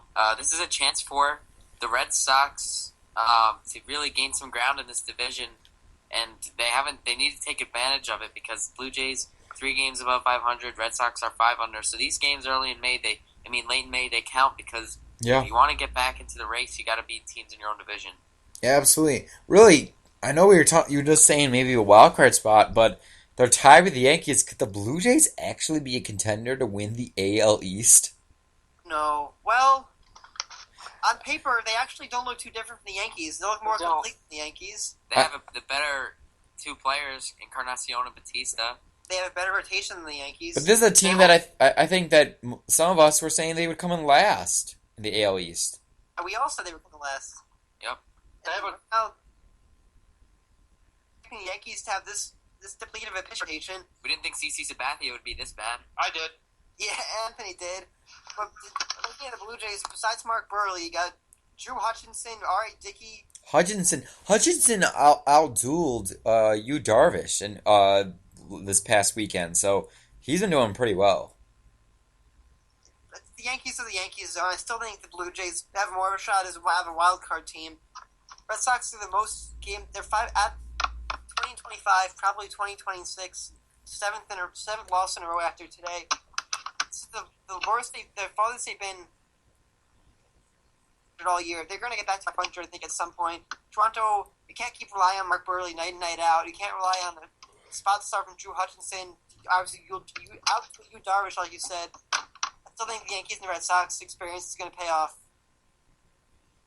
And the season comes to a head in August and early September. I think so, too. I think the Yankees, with the way the division is, they should be able to, and they need to, run away with this division if they need to play up to what their level is. And overall, I know we didn't really touch on the Red Sox that much. What about them? Is this just the fact of a team kind of slumping after winning World Series? I don't think so. I don't think they're able to get back to where they were last year. But I mean, it's a season slump. It's going to be this team. I've been saying it. They look very nonchalant. They don't look motivated. No one is stepping up besides Dustin Pedroia, because you know it's going to be Dustin Pedroia and the team. He can't carry the team when he's not hitting well himself. So we've seen teams come off World Series not really looking motivated, and that's what it seems to be this year. But maybe Steven Gerrard will change that. Do you think the loss lifesaver for making the playoffs? Yeah, if Steven Gerrard could do that, he'd be worth more than he wouldn't have been on the free agent market for 2 months of the season. It's a good point, Drex. Do you think Very good point. Do you think the loss of Jacoby Ellsbury was this big of a one, or do you think it's just, like you said, the team not playing as good as they can be? Well, absolutely. We saw David Ortiz having a very good power year. I think 11 home runs already, but he doesn't have guys on base to drive him in, and that's what Ellsbury did. He got on base. Shane Victorino has been honestly terrible this year. He hasn't been able to stay healthy. When he is healthy, he isn't performing. You can't underestimate the value of a leadoff hitter, and Jacoby Ellsbury is easily the best leadoff hitter in baseball. Yes, who is better than Jacoby Ellsbury? Anthony? Well, he's not the leadoff. He's not even leading off for the Yankees. But he is a leadoff hitter. I think I take Ellsbury over Gordon any day. Just I because would too. I'm putting up an argument. What about Ichiro? Okay. You Ichiro? could say Angel Pagan is too. Ellsbury does more, in my opinion, than those guys. And Reyes used to be. I was just, yeah. used to be. Ichiro used to be. I think I jumped on your statement too early, Sam, because I can't think of anything to top you, so carry on. I actually think that if Ichiro was still the leadoff hitter, he would be the best leadoff hitter in baseball. What? About Denard Span. You think if Ichiro put in a leadoff spot, he'd be the best leadoff hitter in baseball? Why not? He is amazing how, I mean, he's still putting up huge hit seasons year after year after year. He still has the great speed. How about Juan Lagares? No. Why not? Sam probably thinks he shouldn't even be in the lineup, let alone... No, I don't think that. He's one of the best hitters in the team. Okay.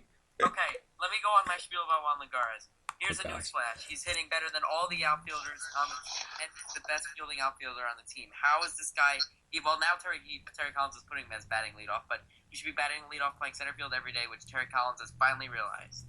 You don't need to tell me that, Drex. He's a very good player, but he's not one of the best leadoff hitters in baseball. I'm just throwing names out there. Yeah, I can tell.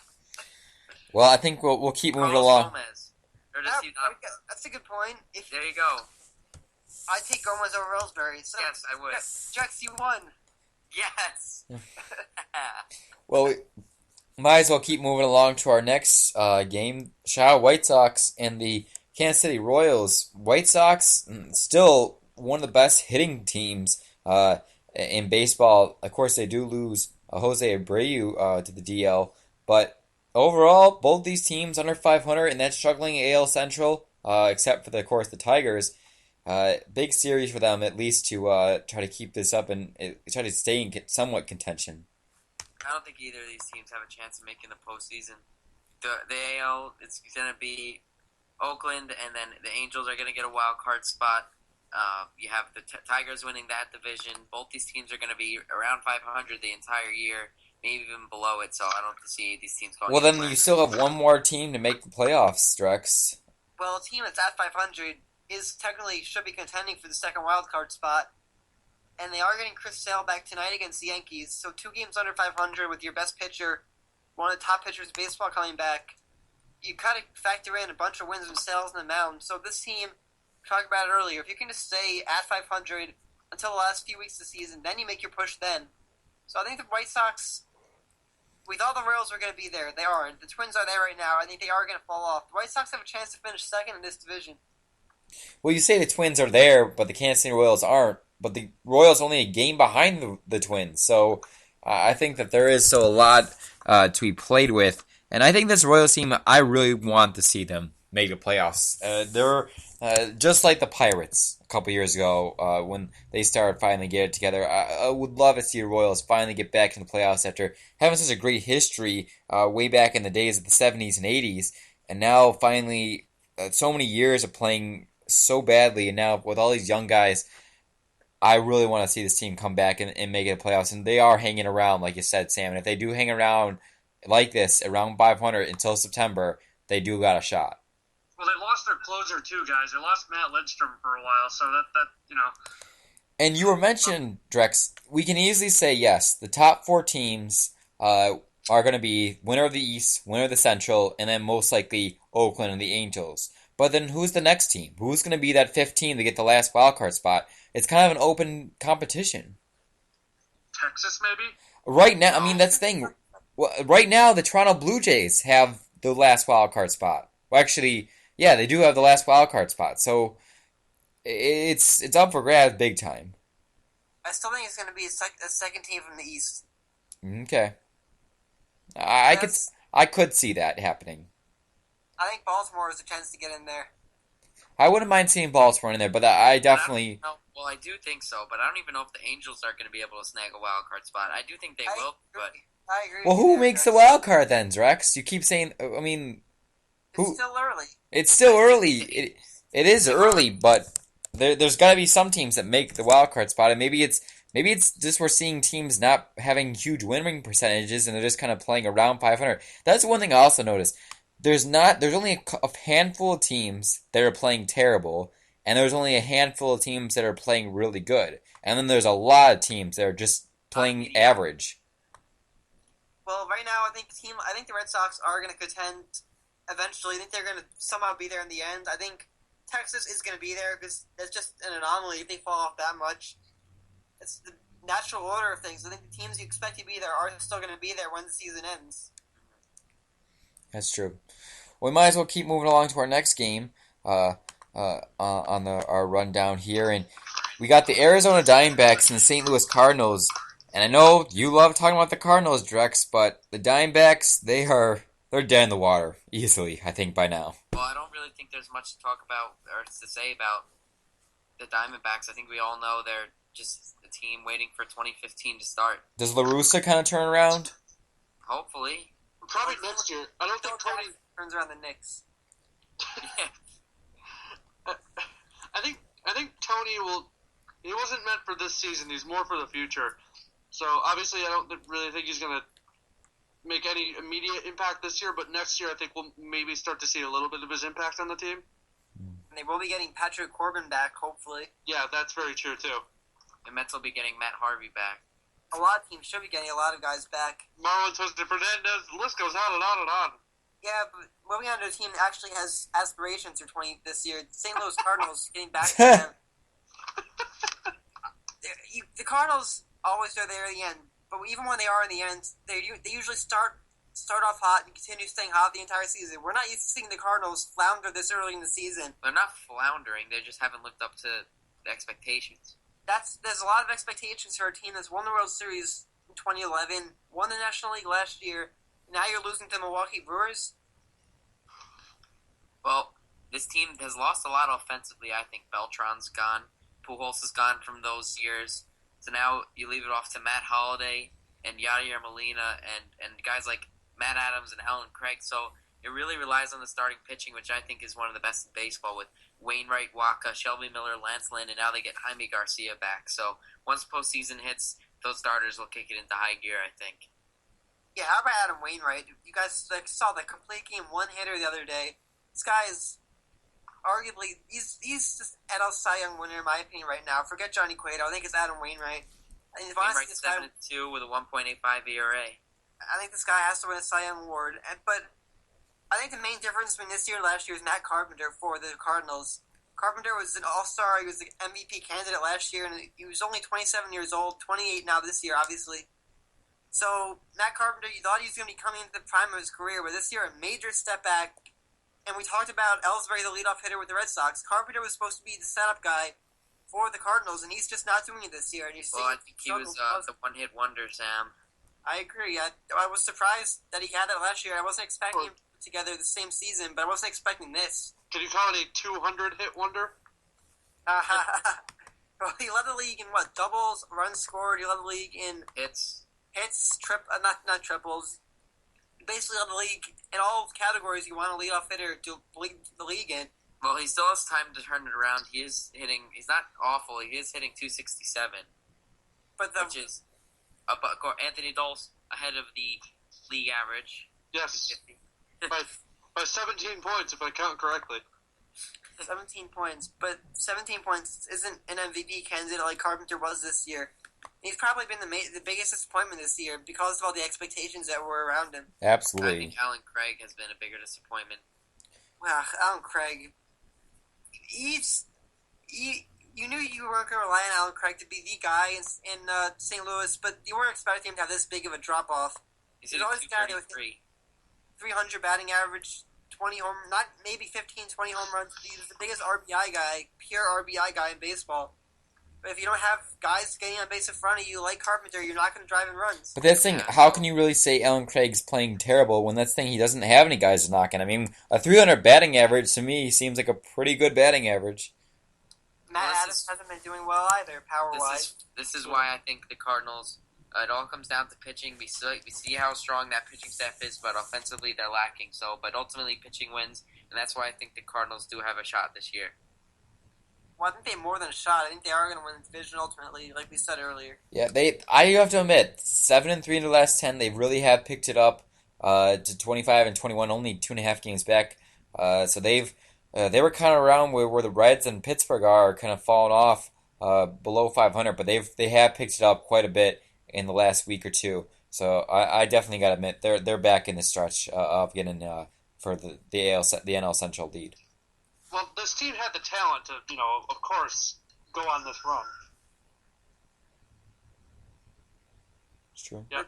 Sometimes the talent doesn't equate to on-field ability. We see teams with tons of talent, like a team like the Cardinals this year. We've seen plenty of teams where talent that haven't been able to put together in the field. But I think the Cardinals are more than just a talented team. They're a talented manager, a talented front office, and they're going to be there in the end. They're going to be top NL Central. Absolutely, of course.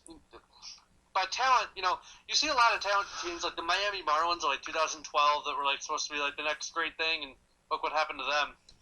But this team, of course, had the talent and even the chemistry, because it's been together for a while, to of course make this comeback. Well, this is very off topic, but real quick, could you imagine if the Marlins still had Hanley and Miguel Cabrera? Very up, yeah, wow. and Stanton, did they get Stanton there too? Stanton was a homegrown kid, so. Okay, so wow, okay. And what if the Mets still had Tom Seaver in 1986? 1969, Sam. You could say a lot of things, Drex. A lot of what ifs. What if the Yankees didn't trade Ian Kennedy? What if the Yankees didn't trade all of these guys? What if the Mets didn't trade Scott Kazmir? What if the Red Sox didn't trade friggin' Babe Ruth?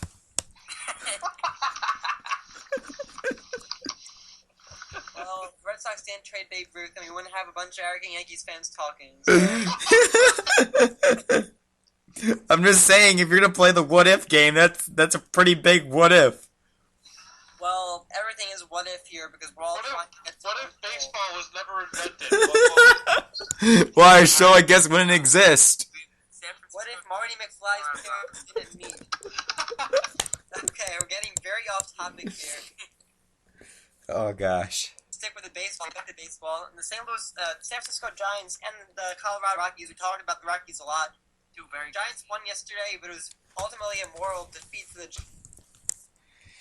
Matt Cain got a hamstring injury in the fourth, and Santiago Casilla, Bruce Bochy kept him in the game to hit. He gets injured running down to first base, and now both these guys are going to be out for a little while. That's injuries. Why? Why are there always so many? Because that's stay healthy. physical That's sport. Why does the human body have to give up on us? Why can't we just be all robots? Yeah, exactly. Well, the Giants, 29-18, second best record in the National League. They faced a little adversity lately, haven't been performing as well as they were. Definitely cooled down. Looking at the Giants, they lost 2 games to the Marlins, but the record still is there. They're delayed right now, 1-0, Colorado with the lead, but they got the Twins coming up, then they got the Cubs, then the Cardinals, so this team has fared well against some good competition. It hasn't been able to win against teams they should be beating, like the Padres and the Marlins. So what do you make of this Giants team? We all talk about the Dodgers on paper, being the best team in the National League West, but are the Giants going to be there in the end, contending for the National League West? I think They're going to be the second team to 30 wins behind the Athletics. I think this We team. saw the Dodgers start off slow last year, and we saw them turn around in the middle of the season. We said they're starting slow this year, but they're still a few games over 500. True, but I think that they're going to be competing with the Dodgers. I think the Dodgers win the division ultimately, but to say that Giants won't be there with 2 weeks left in the season is, I think, not true. I think they'll be there 2 weeks At left. least competing for a wild card at Yeah. the least. Of course. This is another one of those teams kind of like the Cardinals where they have the chemistry and the talent. They have everything. I mean, Richard Yeah. Justice published a great article on Hunter Pence. Pence called him the hardest working player in baseball right now. And the most awkward-looking player in baseball right now. Yes. Who cares what he looks like? The guy is doing it again this year. But talk about the Giants. You haven't realized because of the record, they've dealt with a significant number of injuries this year. Marcus Scudero hasn't touched the field in 2014. Kane's been on the DL. Brandon Belt is out until the end of June, maybe July. Buster Posey's missed a few games recently with back problems. Angel Pagan's had some injury issues. This team's had a bunch of big guys go down. But unlike we talk about teams like the Red Sox, we talk about other teams we give them excuses for not contending. The Giants had a bunch of injuries too, but we're not making excuses for the Giants. So, and teams aren't making excuses when you play them. Injuries aren't an excuse for losing ball games. The Giants are a perfect example of that. Very true. And talking about the Rockies now, a team that offensively has just exploded the entire year, and it's still a third into the season. They're still doing it. They cooled off a little bit, but pitchers like Jhoulys Chacín and De La Rosa, as we talked about, but De La Rosa's picked it up. They're going to need their starting pitching to really pick it up if they want to contend out there with the rest of baseball. Well, they are still leading in every offensive category when it comes to runs, batting average, on base, and slugging percentage. So I know their pitching needs to pick up, but that hitting is still ridiculously crazy good. Yeah, and plus I just got Kadire back. Dyer was tops in the National League in hitting before he left. So, talk about Justin Morneau putting together an amazing season, considering the fact that he had been on the decline for a few years. The Coors Field effect, as we like to call it here.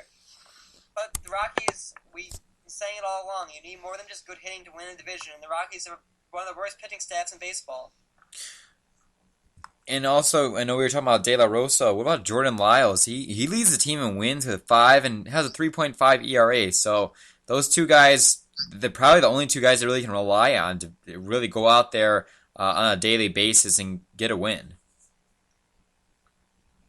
Well, Jordan Lyles isn't a name most people know, but neither is Chacín, neither is De La Rosa. But it doesn't take Lyles, he was like a top prospect a while back. So was Drew Pomeranz, Anthony. I know you're a fan. Yeah, exactly. Yeah. Well, they're top prospects for a reason. Top prospects for a reason, but top prospects don't always pan out, and the Rockies are going to need more than a few hopeful prospects to beat the Giants and the Dodgers. I'm not denying that, but I'm just saying when a guy who's a former top prospect who struggles a little bit, especially in Houston, and then comes back and does well, it doesn't really surprise me. Well, we can all agree on one thing. That's the Rockies have been surprising. 26-21, beating the Giants. So the Rockies buying the odds right now in the National League West. Well, we'll keep it going along. And another team out in the NL West, the San Diego Padres, along with the Minnesota Twins in the AL Central. Both teams, the Padres are under 500 and they've been struggling, while Minnesota is trying to stay afloat. San Diego Padres, they put Andrew Cashner on the DL a couple of days ago, so that was a big blow for them. But still, this team, they're not going to be as bad as the Diamondbacks, but I don't think that they have a chance. I mean, right now, I think it's a 3-horse race, of course, in the West, while the Padres are really, with already 3 losses in a row, they're struggling. And if there was a team, we just moved on from the Rockies, Padres, you expect to pick the Rockies. I mean, Padres, Andrew Cashner is on the DL now. Ian Kennedy was pitching well, but he got lit up the other day. Surprise, we don't talk about Padres a lot on the show, and for a good reason, because there isn't really much to talk about with this team. Yeah, they don't have... Adrian used to be the only thing that kept them relevant. They had Chase Headley a few years back, and we know he's really fallen off a little bit. Jed Gurko, we all know what he's doing. Nothing for the Padres. There's no one on this team to get excited about. It must be very tough to be a Padres fan, but luckily you have about 10 other teams in San Francisco you can root for if you choose to root for the Padres. Yeah. But moving to the other side, the team that's actually interesting, the Minnesota Twins. 23-21. This is another team I know we definitely weren't expecting to be at this. We know Brian Dozier is doing well. Chris Colabello putting together a great year. Mike Pelfrey is supposed to be coming back. I don't know how much help that guy would be. Why would they just leave him as a DL? Just That's what we're saying. Mike Pelfrey, you have more of a chance of winning a game with Mike Pelfrey in the DL than when he's starting. Yeah, absolutely. Just like the Phillies have a better chance of winning without Cliff Lee. Yeah, absolutely. But a name that hasn't been thrown around a lot because he hasn't been doing much for the Twins is Joe Mauer. Joe Mauer, at this point in the season, .238 batting average with 2 homers and 13 RBIs. So, Joe Mauer, the Twins are still winning games without Mauer performing well. If Joe Mauer does turn it around, guys, can this team actually contend for a wildcard spot? Well, yeah, I think so. Just because the American League has so many mediocre teams out there that every team that if you don't win the division, there's maybe two teams actually you can say that are good. The Tigers and the Athletics. Every other team has just been question marks left and right. Well, the Twins have actually won 10 ball games. They got the Giants coming up tomorrow. They got series Texas and the Yankees. So we know we saw the Mets hovering around 500, falter when coming into tough games in their schedule. Will the Twins start with the same fate? Are the Twins going to end up after this long trip against tough rivals? Are they still going to be hovering above 500, or are they going to fall off along with the White Sox? I think they'll stay at 500. Really? I think they're going to fall. They I think are 2 games above. I think that's the thing. It's coming down to who's going to end up over 500, the Royals or the Twins. I'm going with the Royals, and I see the Twins falling off. Yeah, I agree. This team, Ricky Nolasco, probably is the only guy you can depend on. I know Moran, you got like Glenn Perkins in the back end of the bullpen. He's been good again, but if you have a good closer, it's not going to matter if you can't get it to the closer.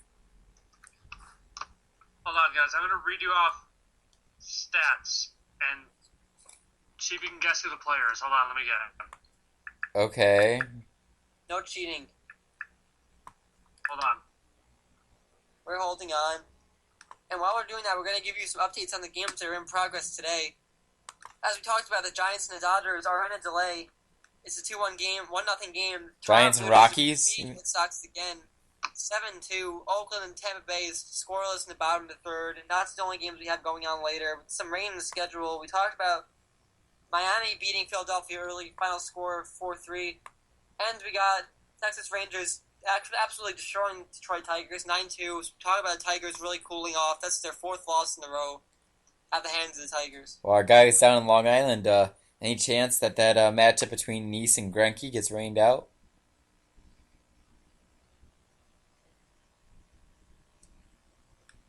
We got some more technical difficulties there. But Anthony, there are those stats you're going to read off? Yeah. So this guy on this season is 5-1 with a 3.15 ERA. Kyle Gibson? Not Kyle Gibson. What division? He was on one of the teams. He's on one of the teams we were just talking about. You're just gonna make us guess of all the pitchers in baseball? He's on as in one of the 2 teams we were just talking about. As in the Minnesota Twins and the Padres? Yes. Ian Kennedy. Not Ian Kennedy. Well, yeah, no, not Ian Kennedy. What? Is he on the Padres? He's not on the Padres. Oh, okay. Anthony. What? He's on the Twins. Yes. Well, give it to us. I don't Ricky know. Nolasco? No. Well... Pelfrey, I don't know. Phil Hughes. Phil Hughes. Yep. Yeah, you know that name because you've been bashing him constantly for the past 3 years, probably. I saw, I think it was a tweet last night, Philip J. Hughes getting his 6th straight quality start. Let me give you his last 4 starts. How about this? Starting with last night, 7 innings, no runs. The start before that, 6 innings, 1 run. Start before that, 7 innings, no runs. Start before in the third, 1 run. He'd be the best pitcher, the second best pitcher on the Yankees right now. Well, it's not like he's playing really in a big market. Not that much pressure like it would be in New York. Well, you still love to have a guy who's 6 straight quality starts. You can't even get 1 unless Tanaka's not pitching for the I'm sorry, but I would not take Philip Hughes back. I would. He wasn't. He was not good with he was good at some parts. All right. Well, he was almost an all-star in 1 year at the Yankees. Almost a couple years ago, but now, no, I do not want him back on the Yankees. I don't care how good he's playing in Minnesota Nowhereville. I mean, Wow. Buffalo. I'm just saying that there's not that much pressure on the Minnesota Twins to play well and not a huge market like there is in the big lights of Yankee Stadium. Well, at least he's pitching. I like that. He is, but that doesn't mean anything. all right. Well, it's a debate that we're going to probably pick up with in a little while. Next week, maybe our next... We got one more game. Let's one get... more team. The Houston Astros and Los Angeles Angels. The Astros 17-30, so the worst record in baseball. That belongs to, I think, the Arizona Diamondbacks and the Cubs. Los Angeles is probably the most surprising team in baseball. I wasn't surprised. I'm surprised. 26-20 right now, second in the American League West. Jared Weaver, C.J. Wilson. Garrett about- Richards, Tyler Skaggs. How about Jared well? Weaver had a great game last night. Well, on the hitting side, what about Pujols? I mean, this guy, is he back? Well, I think we talked about Pujols. He is back. It's official. It's been official. Who said Drex? Who says it's official? Because I don't think he's really. What do you qualify as being back? How many home runs does he have? 13. He's projected to have. He's projected for 46 home runs, 106 RBIs. That's ridiculous. What's his average? 273. 270 batting average. He's anytime you're on pace for just shy of 50 home runs in a season, I'm pretty sure you'll take 276. Well, he hit his 505th home run the other day, so climbing up the all-time home run list. Pujols is official. It's not. It's not official. I still think Josh Hamilton finished with a better year than Albert Pujols. Really? Hamilton has missed the first 2 months of the year. And I think Pujols is going to swim. Sam, you're wrong. Well, we'll see who's wrong. But the Angels, we can't really argue about their record. It's 26-20. They won 8 of 10, but all those games have come against teams under 500. The Astros, the Rays, the Phillies. So 8 and 10 against 8 of 10 against not so hot competition. But they have the Royals coming up and the Mariners, so somewhat of an upgrade there. Is this team going to stay hot? They have the talent to. I don't know about staying hot. Great politician. I don't know about staying hot, but I'd say staying over 500 and staying in contention. In contention, do you think they're going to finish in the second?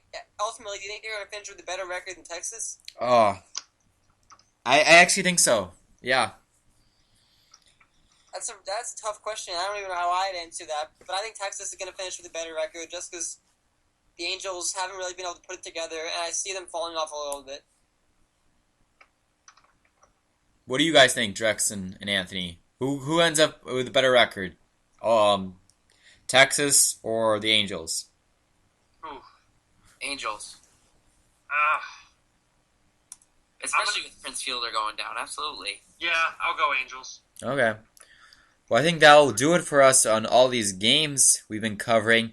So we're going to take one final break, and when we come back, as always, we will be giving our power rankings for the best 5 teams in baseball right now from each of us. So stay tuned. You're listening to Chill Play here on WNYO 88.9, your home for Oswego Sports.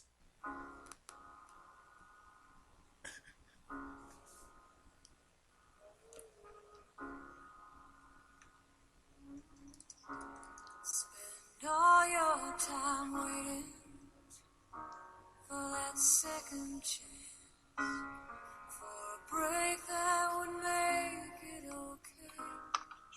There's always some reason to feel not good enough, and it's hard at the end of the day.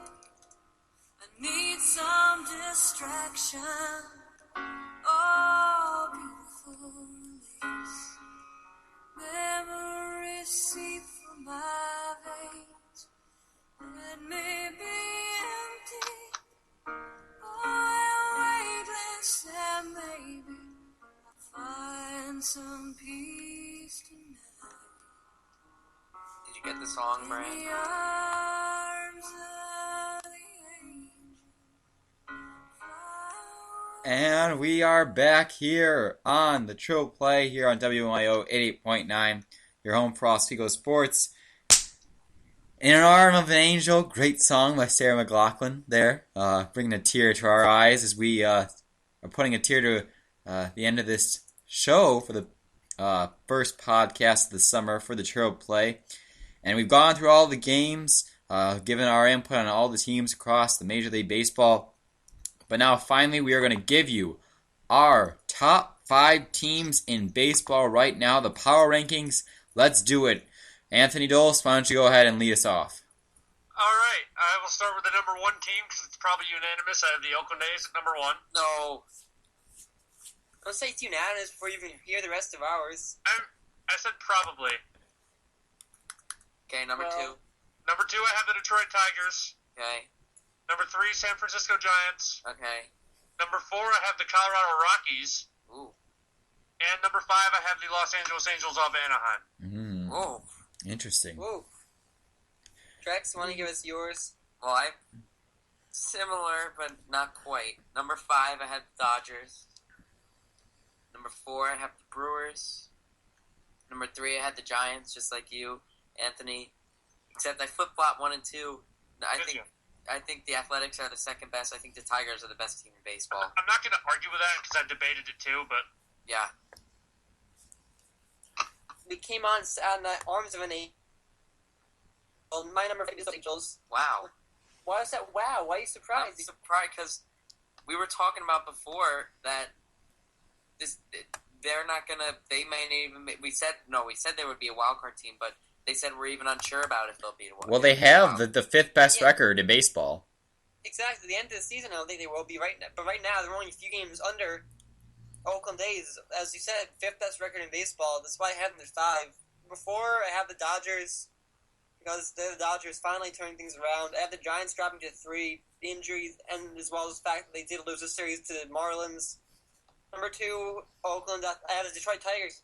Number 1, I have the Oakland Athletics. Best record in baseball, number 1 team. Yeah, basically the same thing, Sam.